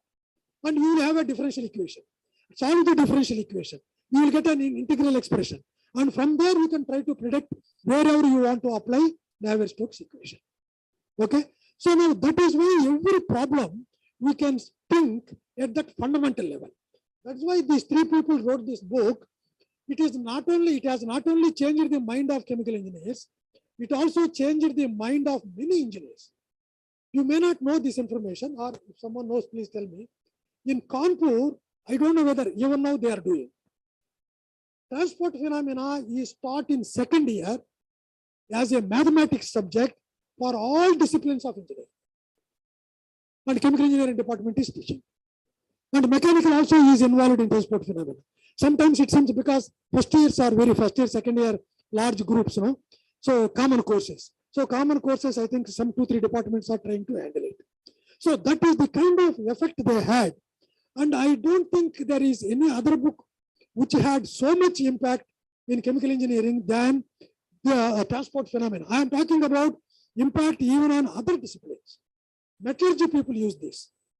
Civil engineering people use this. Aeronautical engineering people use this. Mechanical engineering people use this information from this book. That's why as chemical engineers, you should be really proud of that. Really proud of that kind of. Okay. So this destroyed further empiricism. That 1960, that a happy-go-lucky, period was there. 1915, that is first unit operations, then unit processes, and then CRE, and then all this information. And transport phenomena said yes, for all those transport phenomena and also empirical equations, transport phenomena could give the theory behind that. You see, Gettis-Bolt equation she was telling. And we assume there, film, inside film transfer, heat transfer, outside film transfer, and the material through that, what is the heat transfer coefficient, all that we add, and then we'll get the overall. And you get some correlation. That correlation, if Reynolds if they get a Reynolds number to the power of 0.4, actually the transport phenomena will predict, example I'm telling, will predict it must be 0.5 because theory will have either half or 1, 2, 3, 1.5 like that, or 2 by 3, this kind of coefficients. And if you now go back to the correlations and then check with the transport phenomena from boundary layer theory, that is one of the important topics in transport phenomena. From that theory, you can easily connect what you have done earlier. That means now for unit operations, we have a theoretical basis. That is the greatest thing that has been done by this transport phenomena book. And slowly, chemical reaction engineering started increasing, knowledge-wise. It is going more deeper and deeper. So people started looking at, okay, can I now get more information, at least for some reactions, homogeneous reactions, what kind of, kinetic data I can get or kinetic equations I can derive. So like that, I think, the entire thing till 60s, what has happened, now there is a theoretical basis. Now what has happened? Yeah, I think here they have written, because of the current demand in engineering education to put more emphasis on understanding basic principles than blind use of empiricism. That is blind use, go to lab, get the data and put them in terms of some dimensionless equation, right? That's all. So to answer that, this is the book which can, which is the answer to that book. So that is what is they have written in their preface, first book. Okay. Yeah. So then this is the log phase, which is exponential phase, and the other one is accelerated phase. So from 60s to 90s, acceleration happened. And before that, it was slow, methodical, slow, improved. And at this point of time, now we reached 60s. So what is our future? What is the data, first of all, what we have? We have the wonderful data like this one. At this point, the unit operations, principles of transport phenomena, chemical reaction engineering, all these three subjects together, it has become a great knowledge center for chemical engineers. Thermodynamics never mentioned. Yeah. Okay. But it is there. In unit operations, phase rule you will use to find out the phases, right? When it can become that phase, this phase, and all that. So everywhere. And the transport phenomena. Entire thing is again governed by your thermodynamics only there. And the reaction engineering, of course, we don't have to tell anything. So I think everything is there. So it is unknown. God, no, he will be only behind. So it is not seen directly. So you have this basis.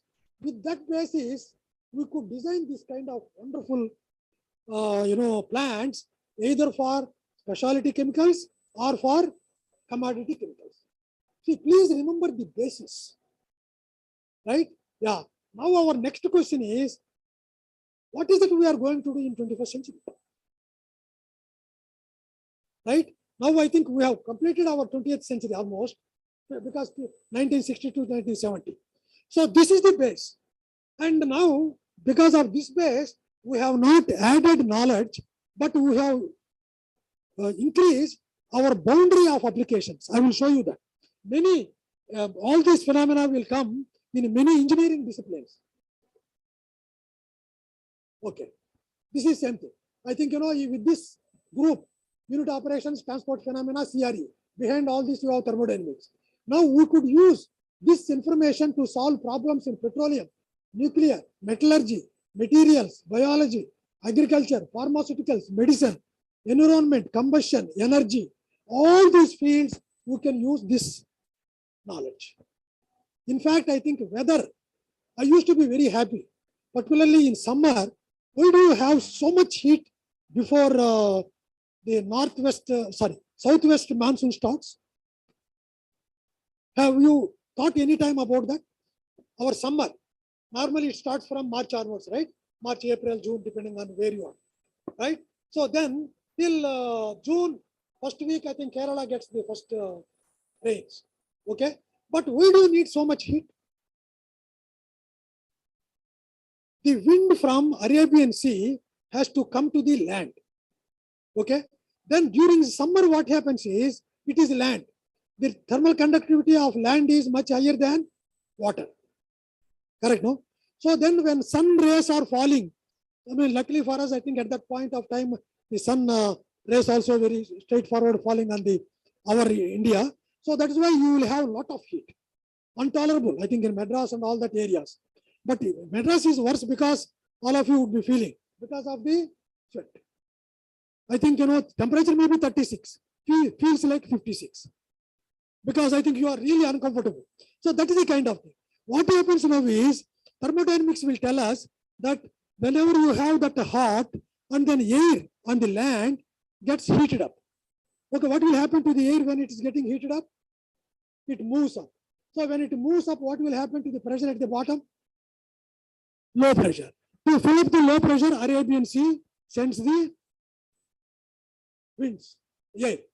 Now that air is saturated with water. Why? Because it is flowing over the sea. It picks up moisture, thermodynamics.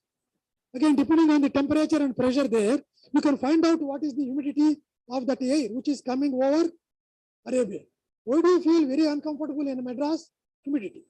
Why? Because Bay of Bengal. Right? So, from thermodynamics, you can even explain how this Arabian Sea wind is coming first to Kerala, and we are not getting that directly here because we have that Western Ghats. So, that cannot cross. It will touch all the clouds, will touch the, the mountains, so it will rain there. So, we have to wait till northeast monsoon.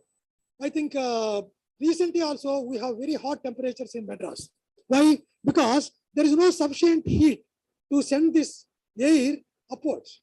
Now I think yesterday onwards I saw in BBC that slowly the wind started coming towards our side, east side.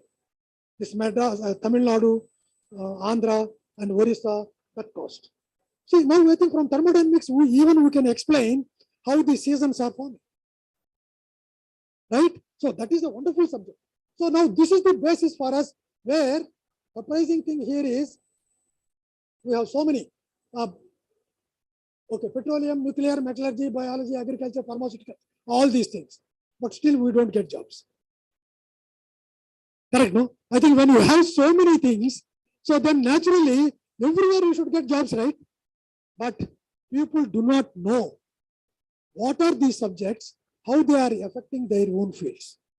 Biochemical people were the first people to realize. Because when you go to our body inside, which is mainly biological, cells and all that, so we can find out how many kinds of reactions through enzymes, chemical reactions that are taking place. What is the mass transfer? Right? Oxygen going inside, carbon dioxide coming outside, oxygen, right? That is mass transfer. And we need not tell about heat transfer. So when you go out, your body will become very active because how to beat that heat. Or when it is cold, how to beat that cold. That means the body temperature should increase, heat transfer. All these things are there. So that is why from the beginning, biochemical engineering was with chemical engineering.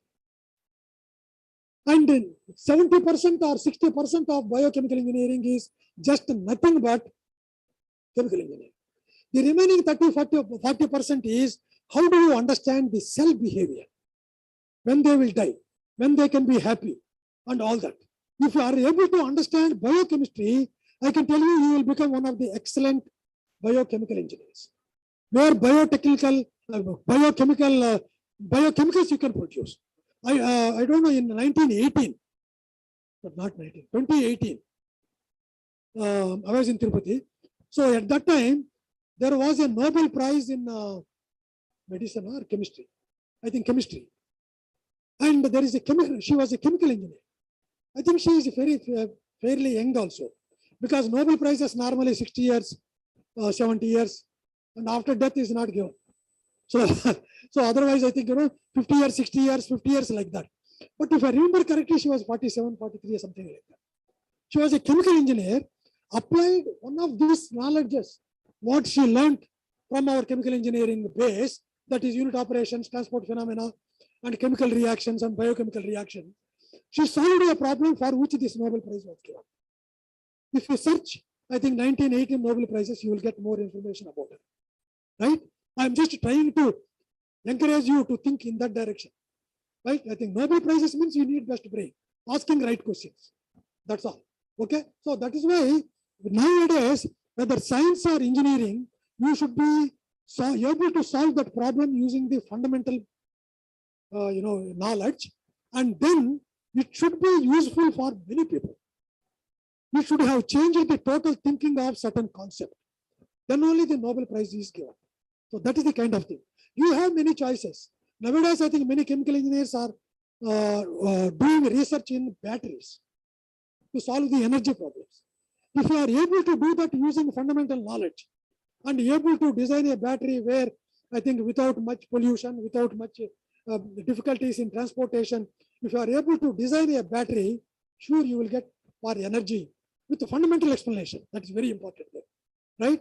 Then I think definitely some of you will get that prize, right? I am not telling anything exaggerated. It is true. For Nobel Prizes, that kind of topics what you have to take, which will change the society, which will change the world. Okay, so that is the one. And now you see, the boundaries between all these fields have just disappeared. And I saw that picture. I thought, I think I will show you this. This is a wonderful picture. You just concentrate on black. What do you see? Black birds moving this way. Now you just concentrate on a white portion. Yeah, white are going in the opposite way. This was a wonderful painting that was drawn by Escher. He has got many things like this. This I have taken to suggest that chemical engineering doesn't have any boundaries. Right? So you have lots of opportunities, but you have to go and explain. You have so many industries, people using chemical engineering, but they don't give you jobs. You have to go and tell them to you, fellow, you take me, I will change your plant completely. Okay, so that is the kind of thing. So that is the reason why I thought I will just show you that. Okay, good. So then with this, some important fields, right now chemical engineers are concentrating, biosciences, nanosciences and technology, material science and technology, etc. Okay, but what is the future, what we are going to do? These are the things what we have also shown there. See, so many departments are overlapping with you. And I was told by Nagarajan that you have here 16, 17 departments giving basic degree, BTech. Yeah. You can collaborate with any of them when you are doing projects. The project also can be interdisciplinary. You can do a project, I think, with biochemical, biotechnology people or computer science people. Computer means you will jump immediately. Okay. So our metallurgy is not there. Aeronautical engineering people, where the fuel and all that. So like that, I think you can collaborate with anyone. Okay, good. So now we have completed 15, 16, 90s also. 90s, what you have to remember is we are the great people with knowledge. Your knowledge is unit operations, transport, CRE, behind. That you should not forget, right? So this is the knowledge. Now I can fit anywhere. And you have to go and sell. They won't come here because they don't know what to sell. I mean, what to buy. So that is the reason why you have to do that. This is the now one. What is that we are going to do?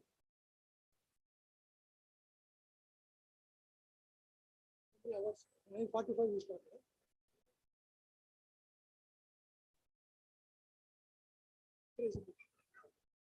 Okay. Right, because I pity them myself. Because saturation naturally comes. Sometimes thermodynamics. Okay, right, very good. So I think with one or two jokes, I think you will be fresh and good. Okay, so now what is that we are going to do in 21st century? Okay, these things anyone seen? Any one of you?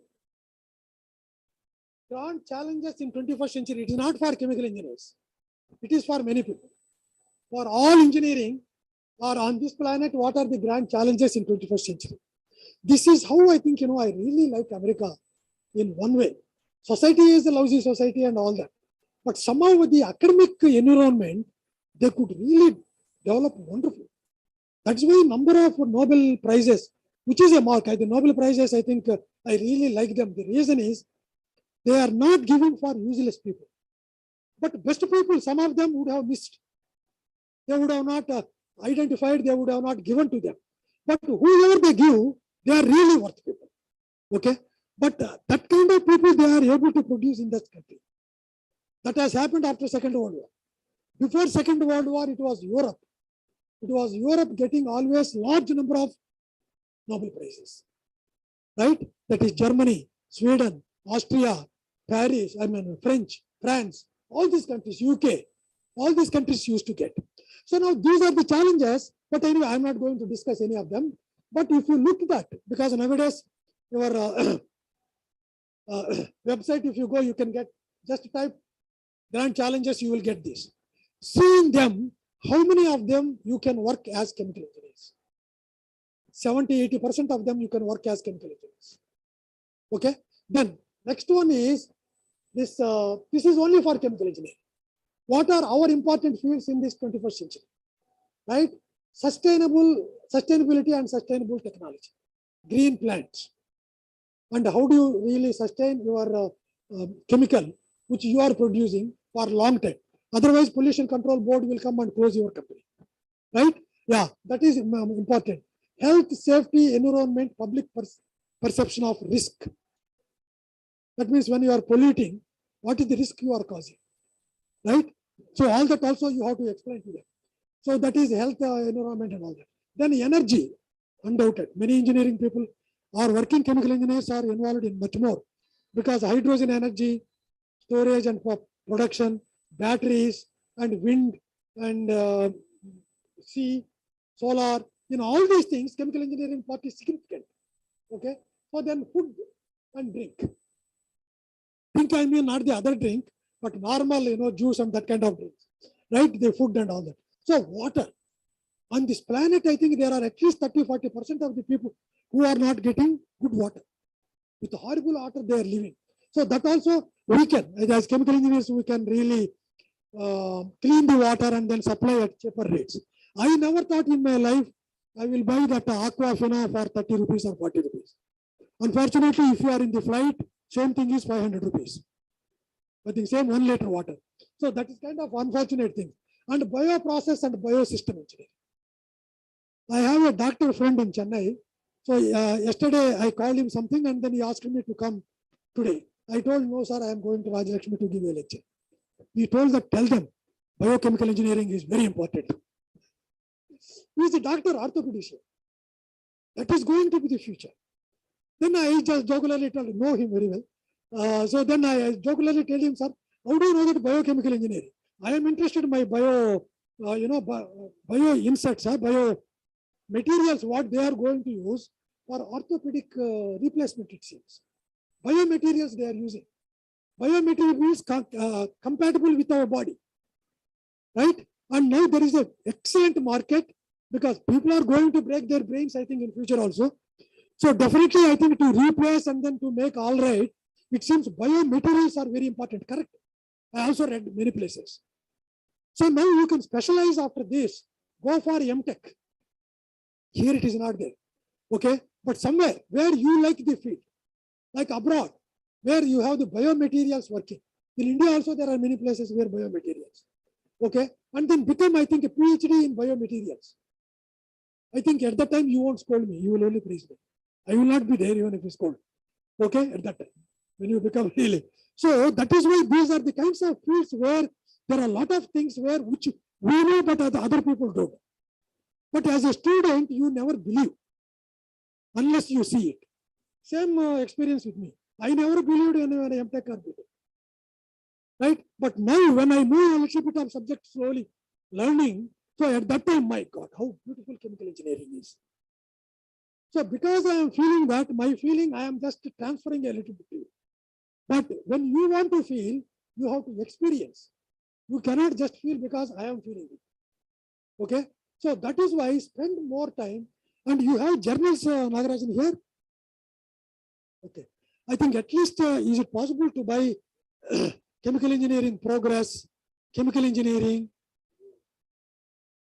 Okay. I think, what I feel is in many places, we should have a student restroom where they sit down, have a coffee or tiffin and all that. There itself, we have this kind of technical journals. And when you just open a chemical engineering journal, so you may see an article which will change your life. No, really, like that, I think, which will change your life. You heard of residence time distribution concept in CRE, right? Where you can find out whether the reactor is acting properly or behaving properly or not. The idea how we got, that person, who was the person who proposed residence time distribution? No, not Lounspear. A person called Danckwerts. Danckwerts. He was in Cambridge University, UK, right? He got that idea when he was drinking a coffee in his coffee club in the department. He has been thinking. It's not suddenly because he took coffee, he got the idea. He had been thinking about that, and then finally he got, we can't do this. Probably he was stirring that coffee, to mix the, again, mass transfer. So the sugar and all that, sugar and coffee powder to mix for uniform homogenization. So at that time, suddenly he got, probably I can use a tracer, and then using tracer, I can find out, you have the RTD studies, right? In CRE lab, yeah, tracer ideas. And he took, I think, totally from first order to second order to come, 8 years to understand how to calculate conversions using RTD for second order reaction. For first order, very simple, straightforward, because it's a linear process. So I think even now, I think many people would have not understood what is micro mixing, what is macro mixing in RTD, residential distribution. I try to break a little bit of all that by giving simple examples and all that. But my second course really I like more than the first course, heterogeneous systems. The design and all that I think is really, there is a beautiful approach for the entire second course. What is the information you require to design the reactor? Whether it is homogeneous or heterogeneous. That is the information that is given. Okay, good. So these are the things that is going to be future, but there are something. Here, I told you people say that chemical engineering died. There is nothing to be done. But people started thinking at molecular level, can I really? No. At molecular level, can you really try to solve the problems? They try to call this one is molecular engineering. And there are different names also for that. Okay. There are some departments now, they have changed their names, chemical and biomolecular engineering, or bio or chemical molecular engineering, right? So that means every process must be thought over at the fundamental level. That we never started in 1915 and also 1900 beginnings like 30s, 40s, 50s, 60s. A little bit thinking came from 60s. But even now, transport phenomena also never says the material balance is not written at molecular level. Again, you take a lump of molecules moving together and then take a shell of them and then write that input, output, reaction, if there is a reaction, all that. And then try to solve the differential equation. Now, of course, using transport phenomena, you can also put the reaction and also solve it, right? But at molecular level, what is happening, we don't know. Now, at molecular level, how do you start thinking? Okay, with the same database what you already have. Okay, so now the structure and scale influence the final product and atomic size to plant size. I think, the structure and scale of what you are talking. When you are talking about the scale means size, whether you are talking about molecular size or you are talking about reactor size or you are talking about plant size, or you also have catalyst particles. Okay, particle size. This is what is the structure and the scale. At what scale you are talking about? That means what is the size? Anyway, we will just try to go through that.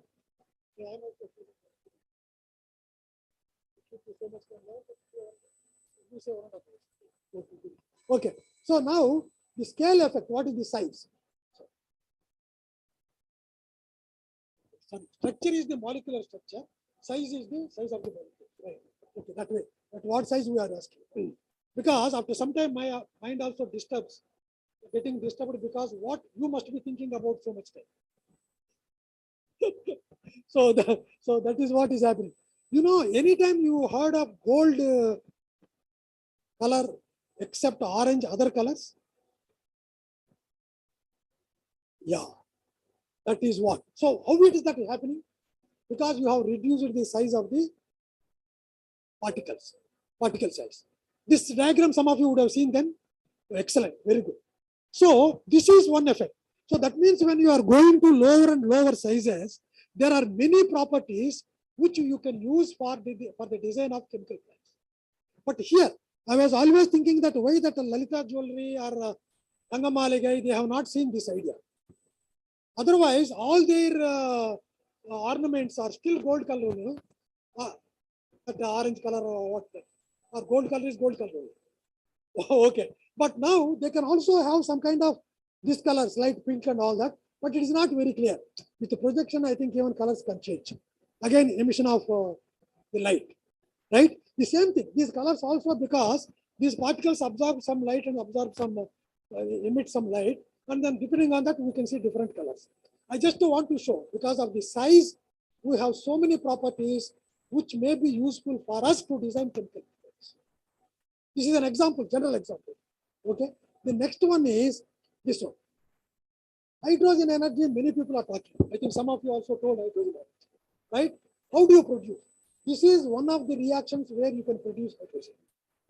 Again here, size effect, that when you use normal size, maybe 1 mm, 2 mm, 3 mm, aluminum particles, solid, this is heterogeneous reaction. And steam in the form of vapor, right? Giving us aluminum hydroxide and then hydrogen, right? Yeah, and the temperature of this is around 400 degrees centigrade.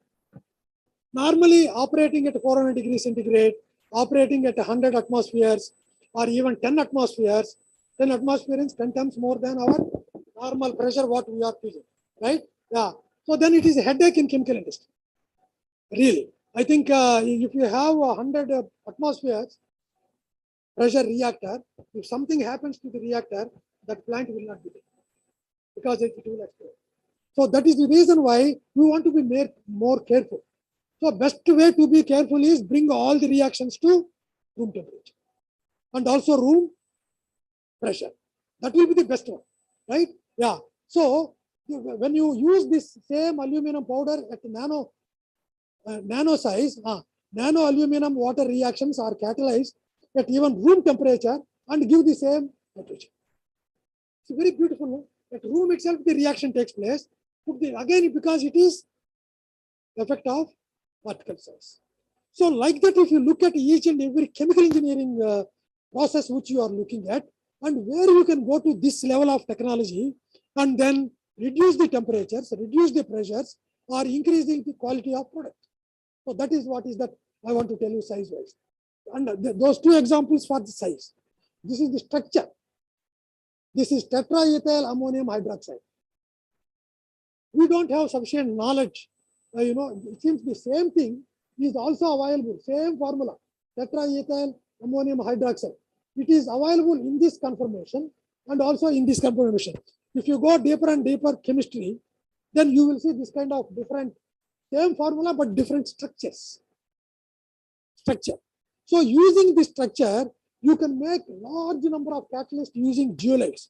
You heard of zeolites, right?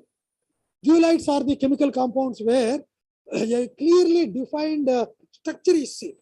And that will be very useful for catalysts. Because if you want to produce the size of 1 nanometer, all this pore size can be 1 nanometer. Or 100 nanometers, all pores will be 100 nanometers. It is through chemical reactions. So there is perfect order, so you will get that kind of structures. So now, this is the base for this zeolite. And then you now react with, here you have zinc and all that coming. Somewhere you have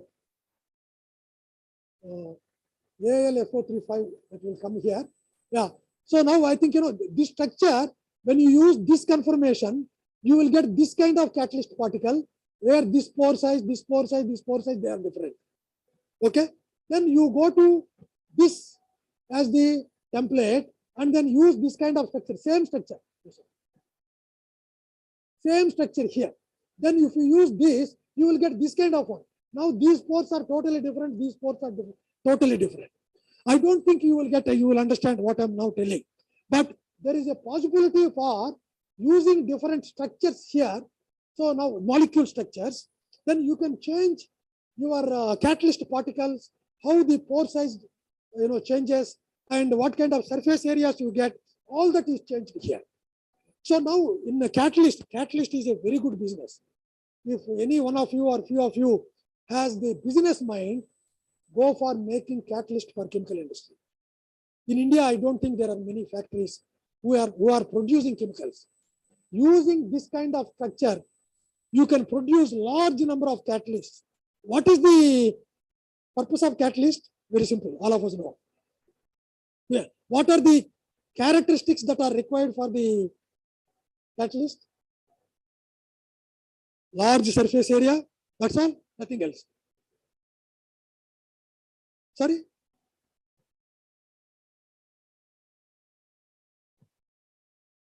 Yeah, definitely. Yeah, it should be inert. It should not take part in the reaction. Anything else?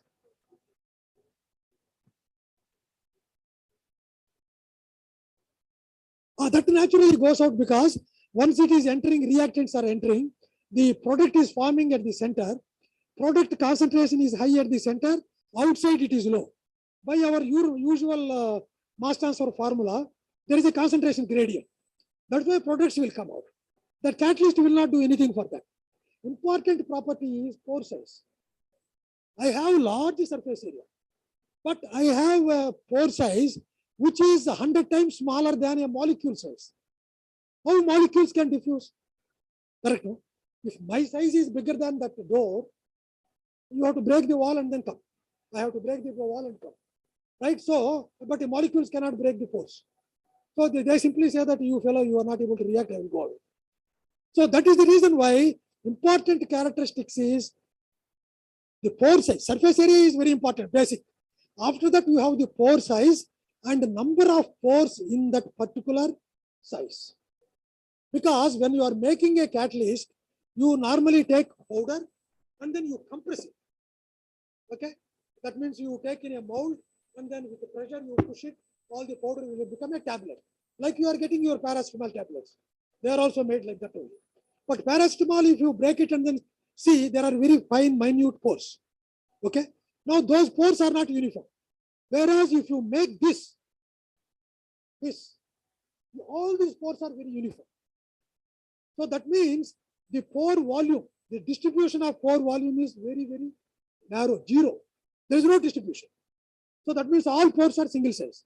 If I say that the age distribution in this room is large, means there is one person with 75 years and another person maybe with 18 years, 19 years. So now in between you have 30 years, 40 years, 20 years like that. If I say that this room has zero age distribution, all of you have exactly only one size, that is maybe 21 years or maybe 19 years, all of them. Better tell a little bit low. Okay, so that is the one. So if you have some idea about making catalyst, this is one of the wonderful ideas. I saw this paper in Nature. There is a journal called Nature. Okay, so they said that even I think 20,000 or so number, I'm not able to remember exactly, I given the reference, 2006. 2006 it has come. So at that time, that number, large number of possibilities for catalysts. Okay, so that means you can see a chemical process and then see that which catalyst is required there, take that kind of components and make this kind of structure. You cannot make those structures, use that and see that what kind of catalyst you are getting. It is a wonderful thing. This can be the future of chemical engineering in 21st century. Another effect of structure is even it can become a human being like that. You see the molecule structure here and here. Everything is same except this. You can see this. Only OH is different. All HO, OR and all this, everything is same. With only one OH radical, Either we can become a human being or a monkey. That is the beautiful effect of the structure. Now you have to appreciate as a chemical engineer, you should have much more chemistry. In fact, when we were doing chemical engineering, it was 5 years. For you also 4 years only, 4 years. And we have taken 6 chemistry courses. Okay, chemistry 1, chemistry 2, chemistry 3, chemistry 4, chemistry 4. I think chemistry 5. We have general chemistry, physical chemistry, organic chemistry 1, and physical chemistry, I think, yeah, inorganic chemistry. Inorganic chemistry 1, physical chemistry 1, organic chemistry 1, and yeah, I think, no, physical chemistry is 2. Because, and mathematics, 6 mathematics, M1, M2, M3, M4, M5, M6, like that. And these things are definitely required. And later, I think, even now in many places, chemistry is only 1 or 2 subjects. And for general engineering people, they have even removed, I think, which is very bad. Because every day, whatever their food they are eating, everything is chemistry only. So that's why I think, anyway. So this is wonderful example. The same example to show a little bit more effectively. Either we can be this. Earlier I had some other photo, but I thought people will scold me. Is anyone can English movies? Anyone is interested? Oh, excellent. Very good knowledge. Okay. George Clooney is supposed to be one of the most beautiful, handsome persons. Right? Yeah. So, and I think I don't know how. Philippines. Because I don't want to put Indian names, they may scold me. So that's why I put these names. Okay. Either you can be human being or our cousin brother. Okay. So this is the effect of structure. I use this kind of examples. You may not remember anything what I told till now. But these figures normally, at least one day you will retain in your brain. That is the reason. And this means you should get connected with your structures. Structure can really give you a lot of future chemical engineering problems to be solved. Right? Scale and structure. Okay. So now I think this is the last part. And last part is to encourage you. Okay. So this one, at what scale we are, one scale what we have shown, at what size you use the particles. The other scale is at what scale you actually operate as chemical engineer. There are 6 scales you can operate. This is a refinery plant. And this is the globe, of course.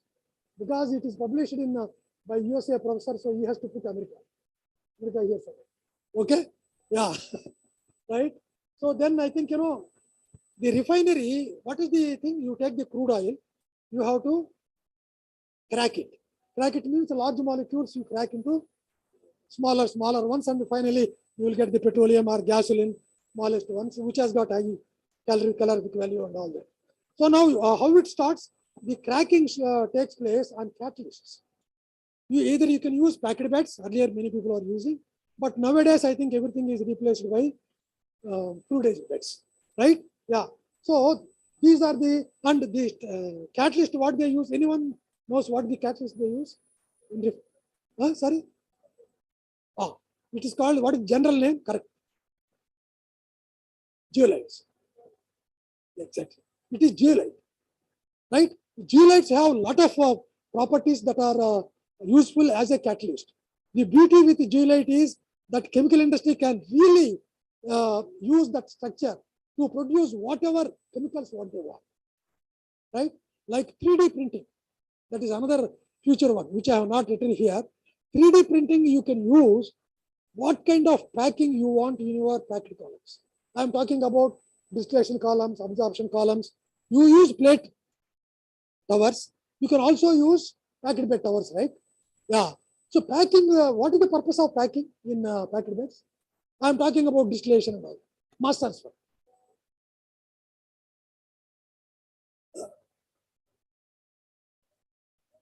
Yeah. What will happen if I don't put packing it up? Yeah.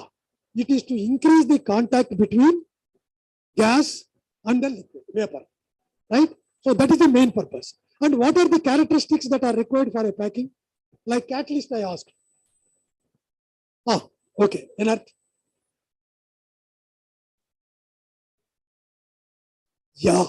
The fundamental requirement there is surface area per unit volume should be as large as possible. The shape can be anything. You can make any shape, but still you have to see that the surface area is maximum. Now, if you go to the art, three-dimensional, and then have different three-dimensional arts, samples in your brain, or you draw, and then now try to find out what is the surface area of the packing. Basic idea is, how do I maximize my surface area per unit volume of the packing, right? For this, once you have any crazy shape, can it be? Already we are using some crazy shapes. Barrel saddle, is it not a crazy shape? You have seen barrel saddles? They have the packing there. Ratchet rings, every one of you know. How do you produce ratchet rings?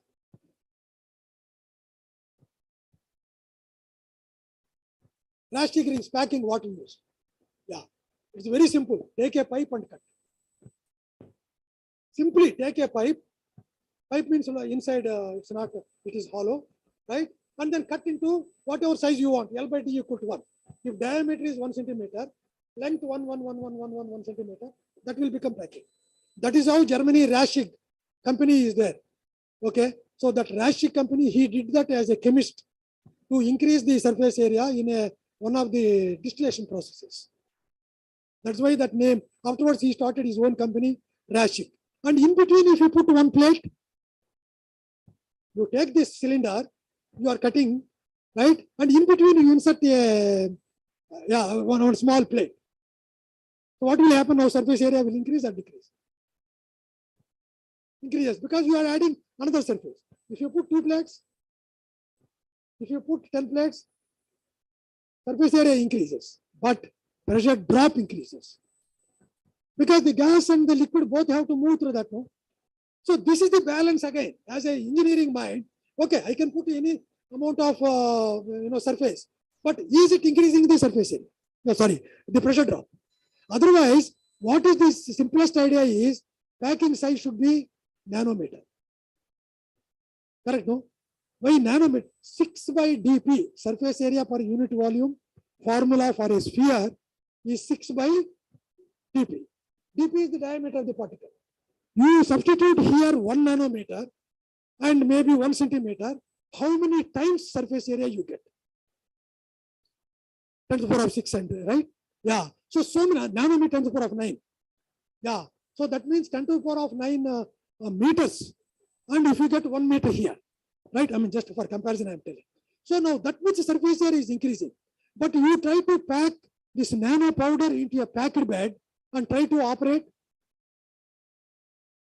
In the world, there is no pump which is designed till now, which can send your liquid or gas through this powder.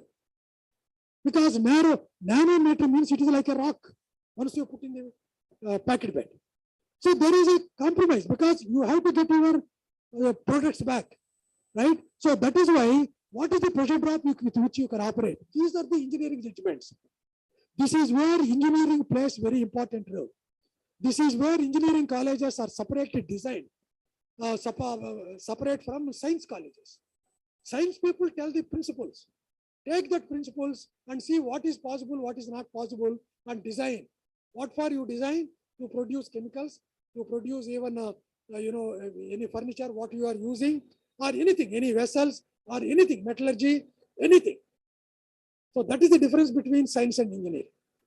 Science people need not worry about anything. Hey, I want my reactor 100%, you will say. As engineer, oh man, if you are using 100% conversion, you can never have a reactor. Your reactor is infinite size. Okay, that is where you have to tell, practical. Engineering is mostly about practicality. Whether you are able to design and operate and produce what you want to produce. Okay, so these are the things. Here, these are the 6 scales. This is the pore size in the catalyst particle in one crystal. This is the crystal. There are a number of crystals, but one crystal I have taken and shown here only one pore, right? And this is first scale, lowest scale, smallest scale. Then next one is crystal size, that is 5 microns.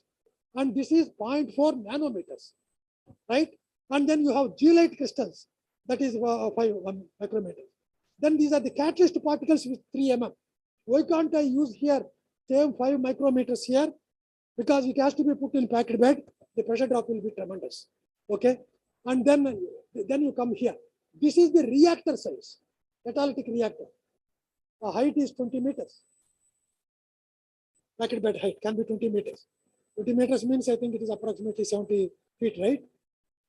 Into 3.5, 3.3 years. Right. Okay. Then you have, this is the plant, refinery, right? And this is the global size. These all 6 cycles, 6 scales, chemical engineers are working. Let us see what happens at this point. Okay. We take the decane molecule.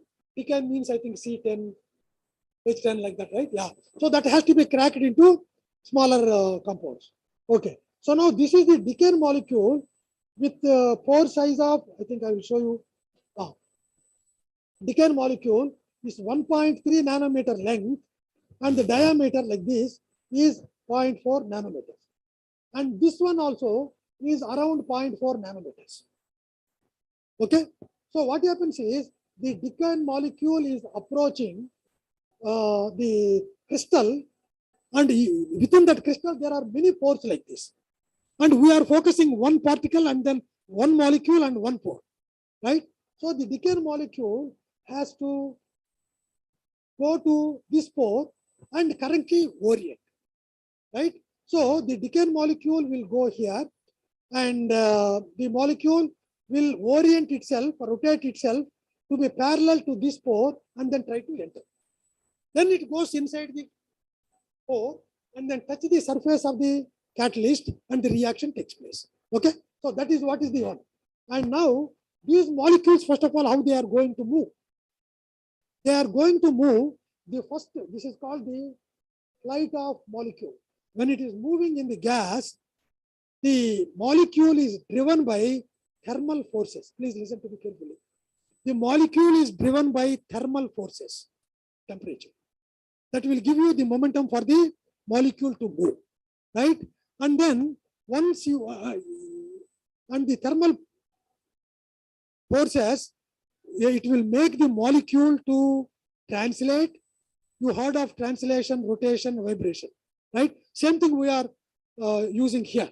The molecule able to translate, move, and also rotate and vibrate. These 3.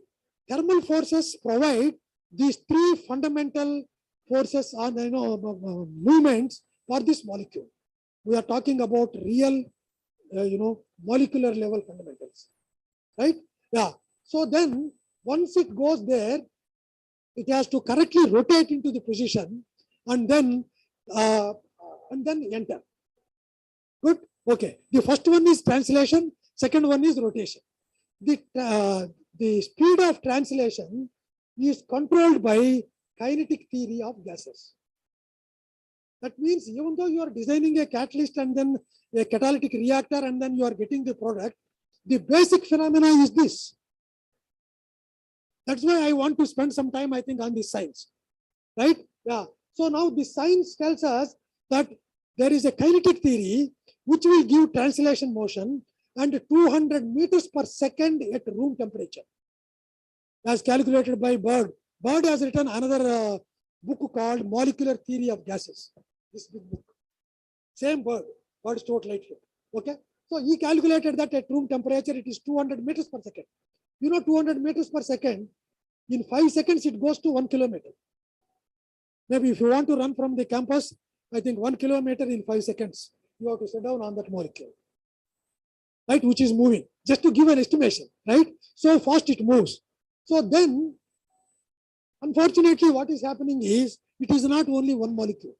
If it is a dense gas, the molecules will be more in dense gas, because you are compressing gas, all the molecules will come together. So this 200 meters per second is reduced to diffusion velocity. Why? That is the first understanding of what is diffusion. The kinetic theory tells that, I think, free flight of this molecule is, depending on the temperature, at room temperature, 200. If you increase the temperature, it may be 2 kilometers per second also, depending on the temperature. So now, but it is not alone. There are many other molecules. And then when you have so many molecules, the molecules have to diffuse through the other molecules. It is like Ranganathan Street during the Deepavali time. You heard of the Ranganathan Street in Chennai? Yeah, it is a packed bed. And it is a moving packed bed. All of them are moving, but some fast people are diffusing through the people and then going. Right? So that is controlled by kinetic theory of gases here. Okay, the Ranganathan Street, I don't know how it is controlled. Okay, so that is the one. Okay, so then the rotation speed, it seems, rotation time is controlled by quantum mechanics. Anyway, thank you for calling me. Recently only I learned this. I am very happy because I think I know so much, not so much. I know a little bit of science now, how to explain this catalytic reaction based on science. Nagarajan, thank you. I was reading some paper. I think what is that I have to explain to them as molecular thing with the 21st century.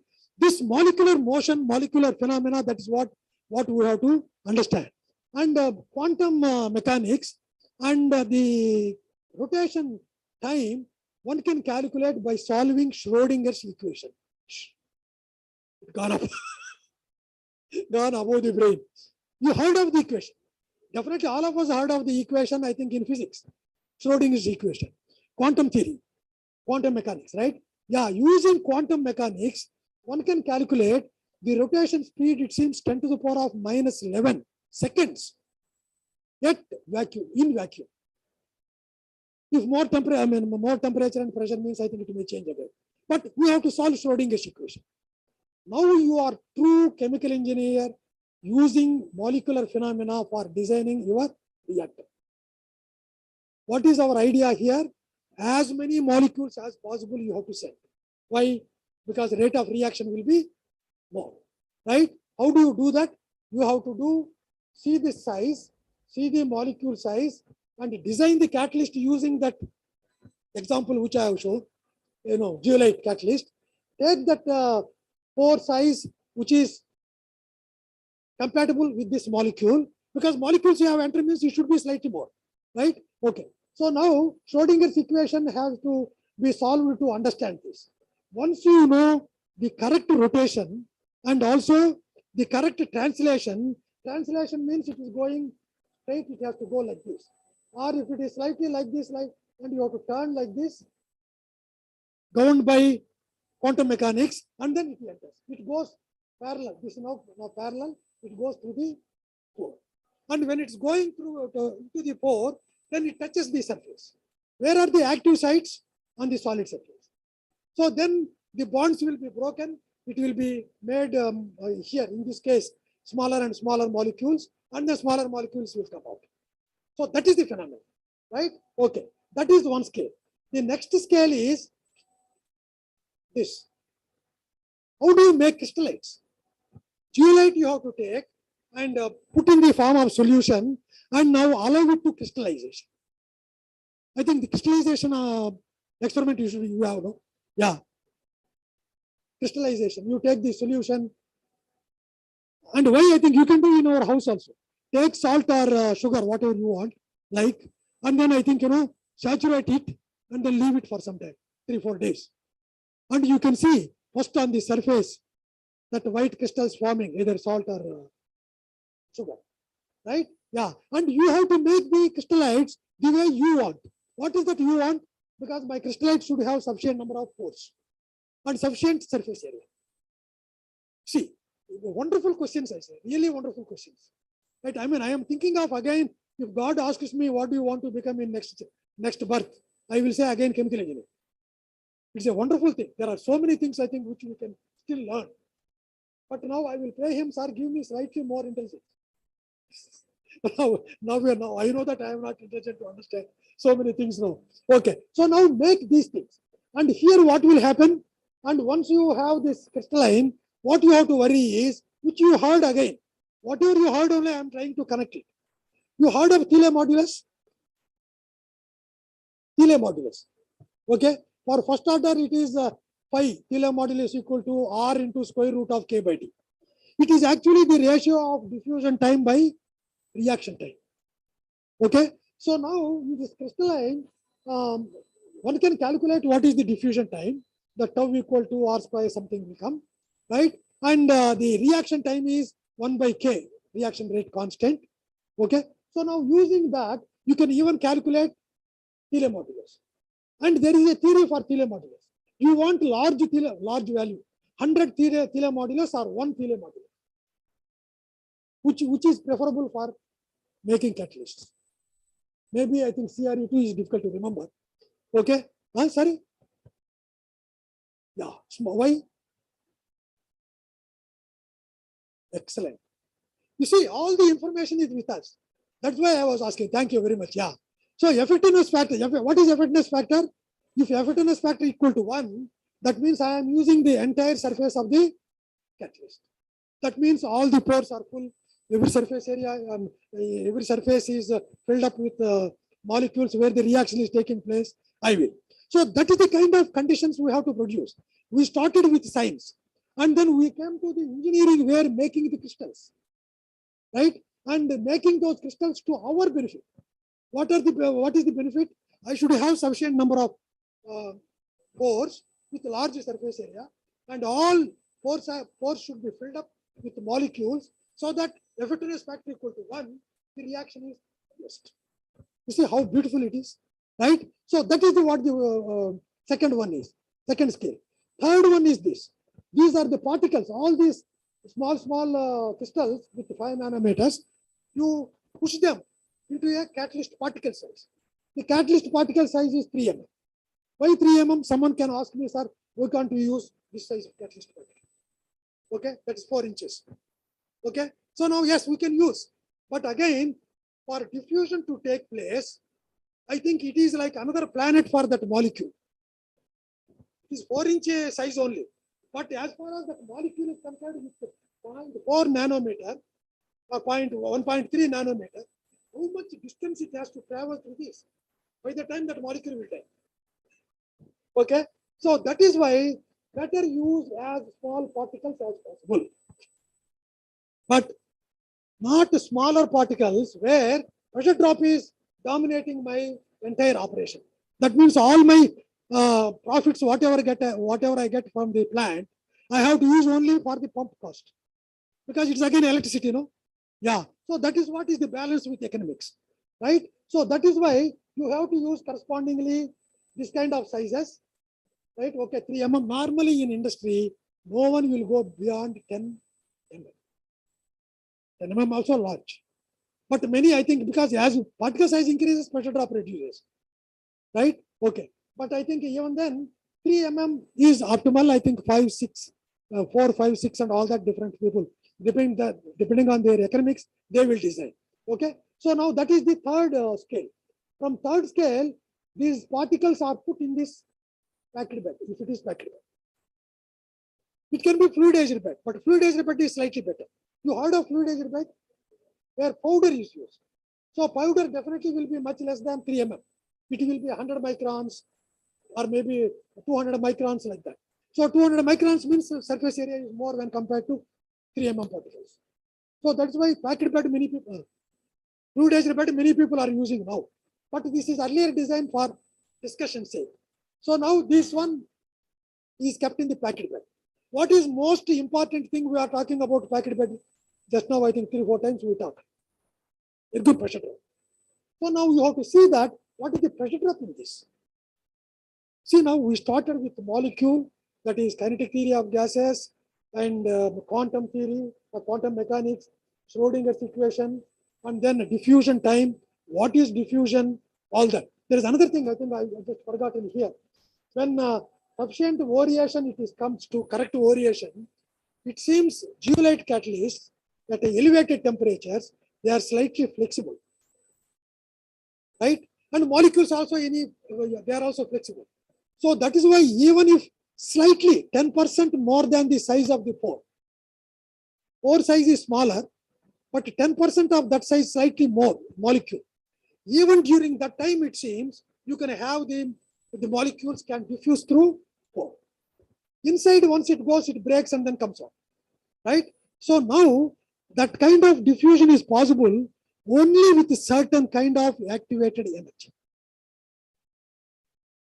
See, that energy collision is giving you the reaction. Here, that energy is activation energy is required for the particles even to diffuse into the pores. See, this is what activation energy we know separately, and we know, I think, kinetic theory of gases. We know effectiveness factor. We know Thiele modulus. So all these things we are now trying to put in one science-based design of catalytic reactor.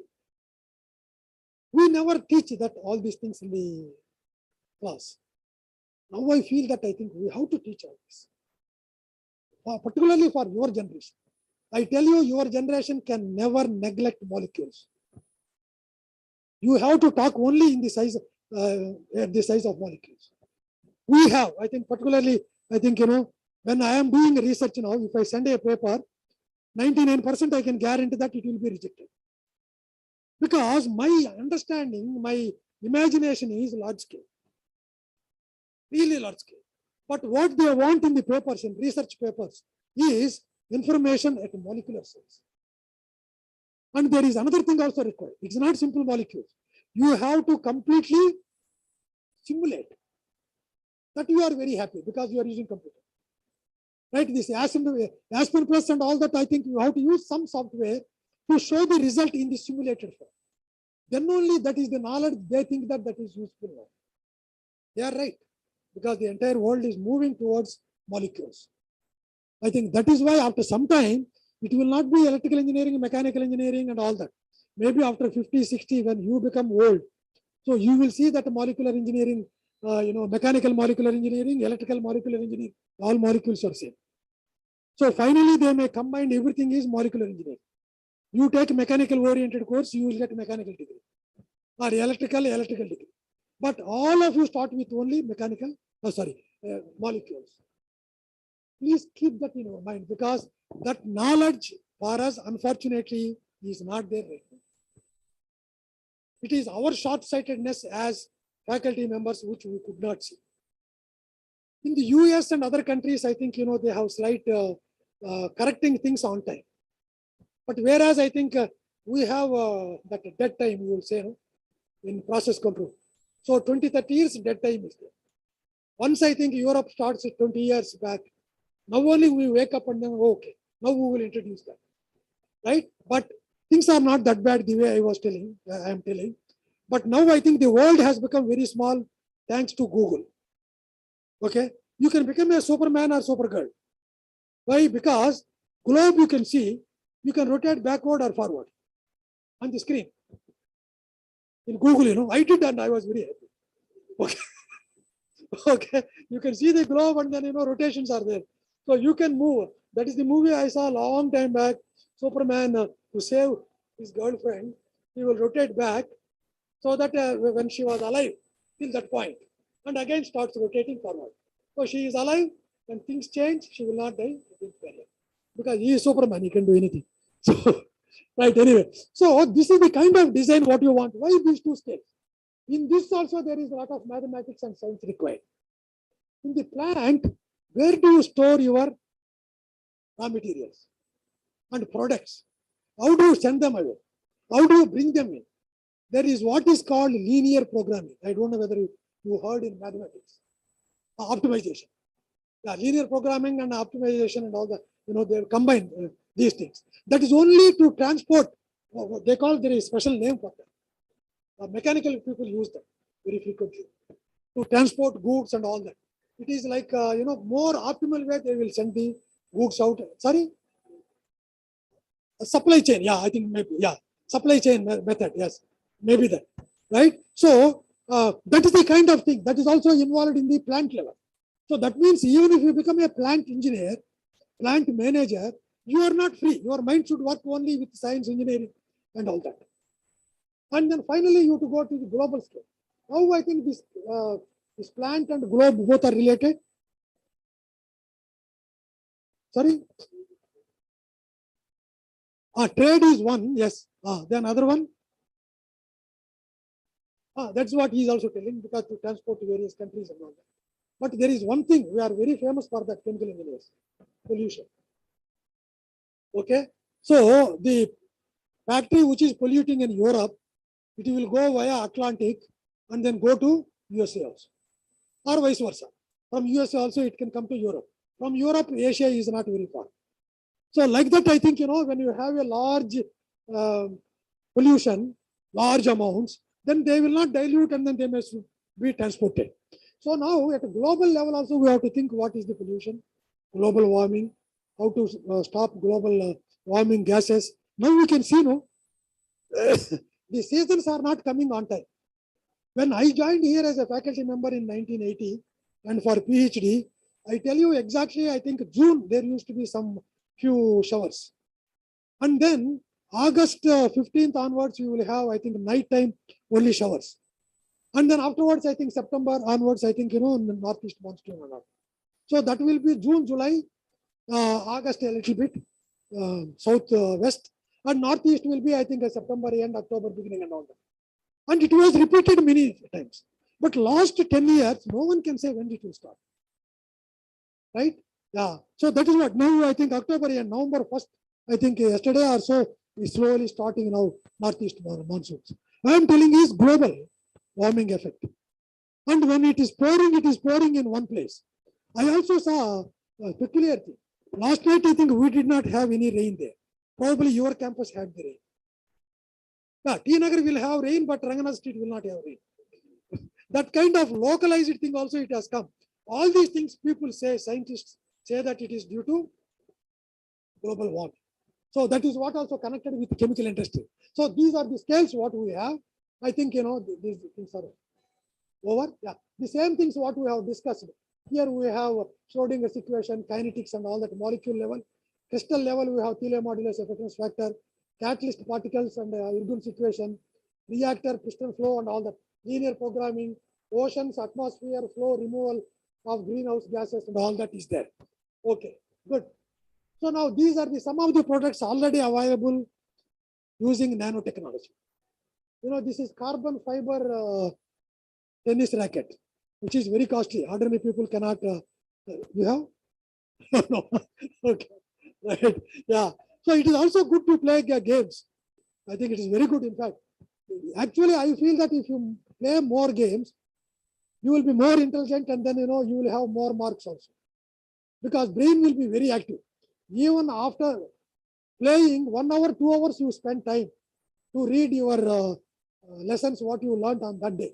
It will be much more effectively transferred to the brain than 24 hours sitting before the book. Some relaxation, right? So that's why, okay, anyway. So this is the one. And this is my final dream flow chart. This you should have seen it. No? So this is reactants, reactor and products. That's all. This will happen. There are many conditions.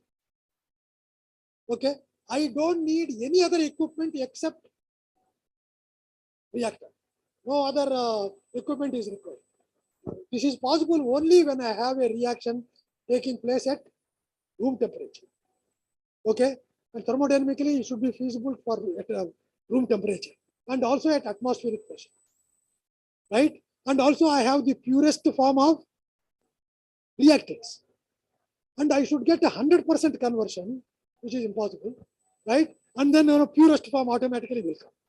Right. Then under those ideal conditions, we can have reactants through the reactor and this end products can straight away sent to supermarkets. So supermarket people will have the pipe, open the pipe. Oh, okay, 1 liter, 2 liters, 3 liters or kgs they can give and then send it. Okay. So that is the kind of dream. Why not we can dream with this kind of possibilities? To some extent, it is possible with biochemical reactions. Many reactions take place at room temperature. Pressure will not come into picture. But only thing is, you have to see that the cells are very, very lethargic. You have to make them a little bit more active. How do you make them? You have another wonderful area connected with that. Huh? Enzymes are one, but I think no, still basic. That is again a mechanism to immobilize. Still basic. Still biology, but how do you change the characteristics of the cell? Bioengineering is a general word. Yes. Genetics level. right? You can go to genetic level and change your bugs cells, right? And now make them very, very active. Many science fiction movies like that. Correct, no? There are many science fiction movies. Now Indians also started producing a lot of science fiction, very good trend. I think it is very wonderful. I don't know whether you have seen a movie called Lucy. Excellent. Yes. Yeah, try to remember, we are using only 10% or less than that. Not even 10%. Why can't every one of you become Lucy? Where you can see the molecules. So I think quantum theory you can understand very easily. When you go to that level, Schrodinger's equation solution is already available with you. She puts all that knowledge in a pen drive and she gives to the scientist. I really like the action of that scientist. I say, what is his name? Morgan Freeman. I mean, I want to be a scientist like him, the way he talks. So beautiful, really. So that's why I think with this happy note, I will close it. I don't want to talk anything more because Lucy is my one of the favorite movies. Any number of times I will see it. Thank you. Thank you very much for your kind attention.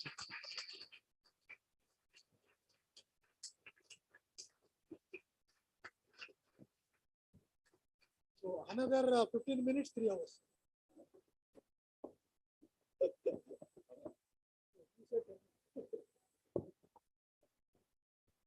Yeah, I think you can ask me questions.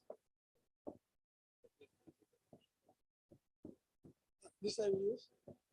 Water.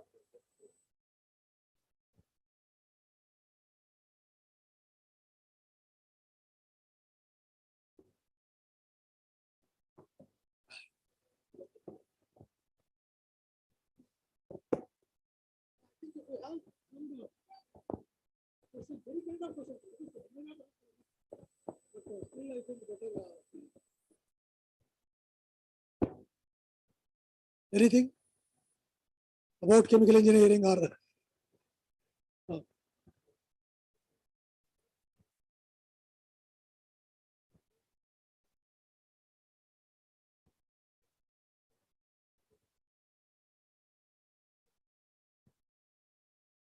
yeah, that is, I think, to start a chemical factory, this is the first question what we have to ask.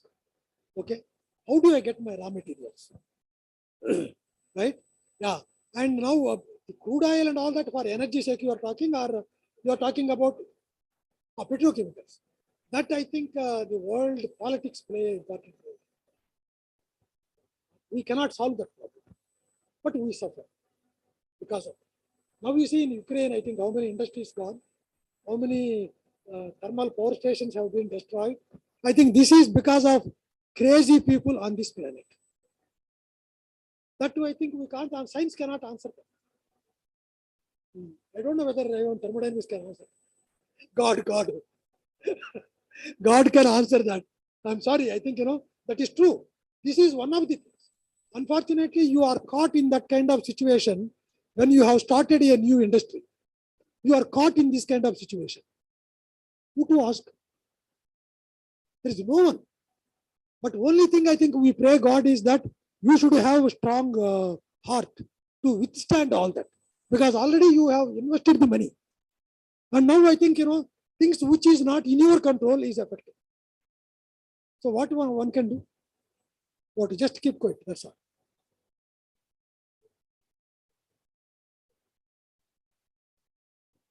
Yeah, okay.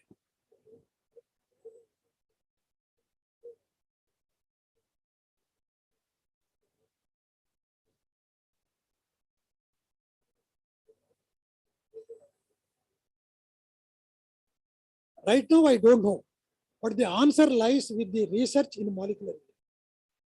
See, finally, I will tell you one example. This probably I would have told also in my lectures. My Malaysian experience, did I tell? 2 years plus, I asked this question, that how do you produce sulfuric acid in the class? Right? I think then one girl I asked, there are many girls in Malaysia who are studying engineering. It's very good, excellent. So in the class, I think 60% were girls and only 40% were the boys.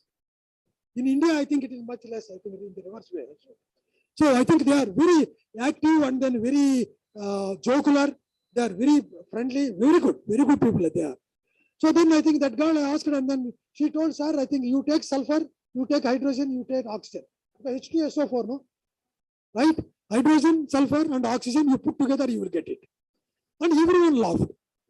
Because the traditional method, what we learned in the school, I think it is in 10th class or 12th class, sulfuric acid production. The formula is sulfur dioxide, sulfur should be bound to sulfur dioxide. SO2 is now converted to SO3. And then I think you absorb that in water and then, or otherwise dilute acid. Right? That is the stage one. Then everyone laughed. So I think because of her answer, I told them that, don't laugh. What she told is correct. I told that she is your class terminator.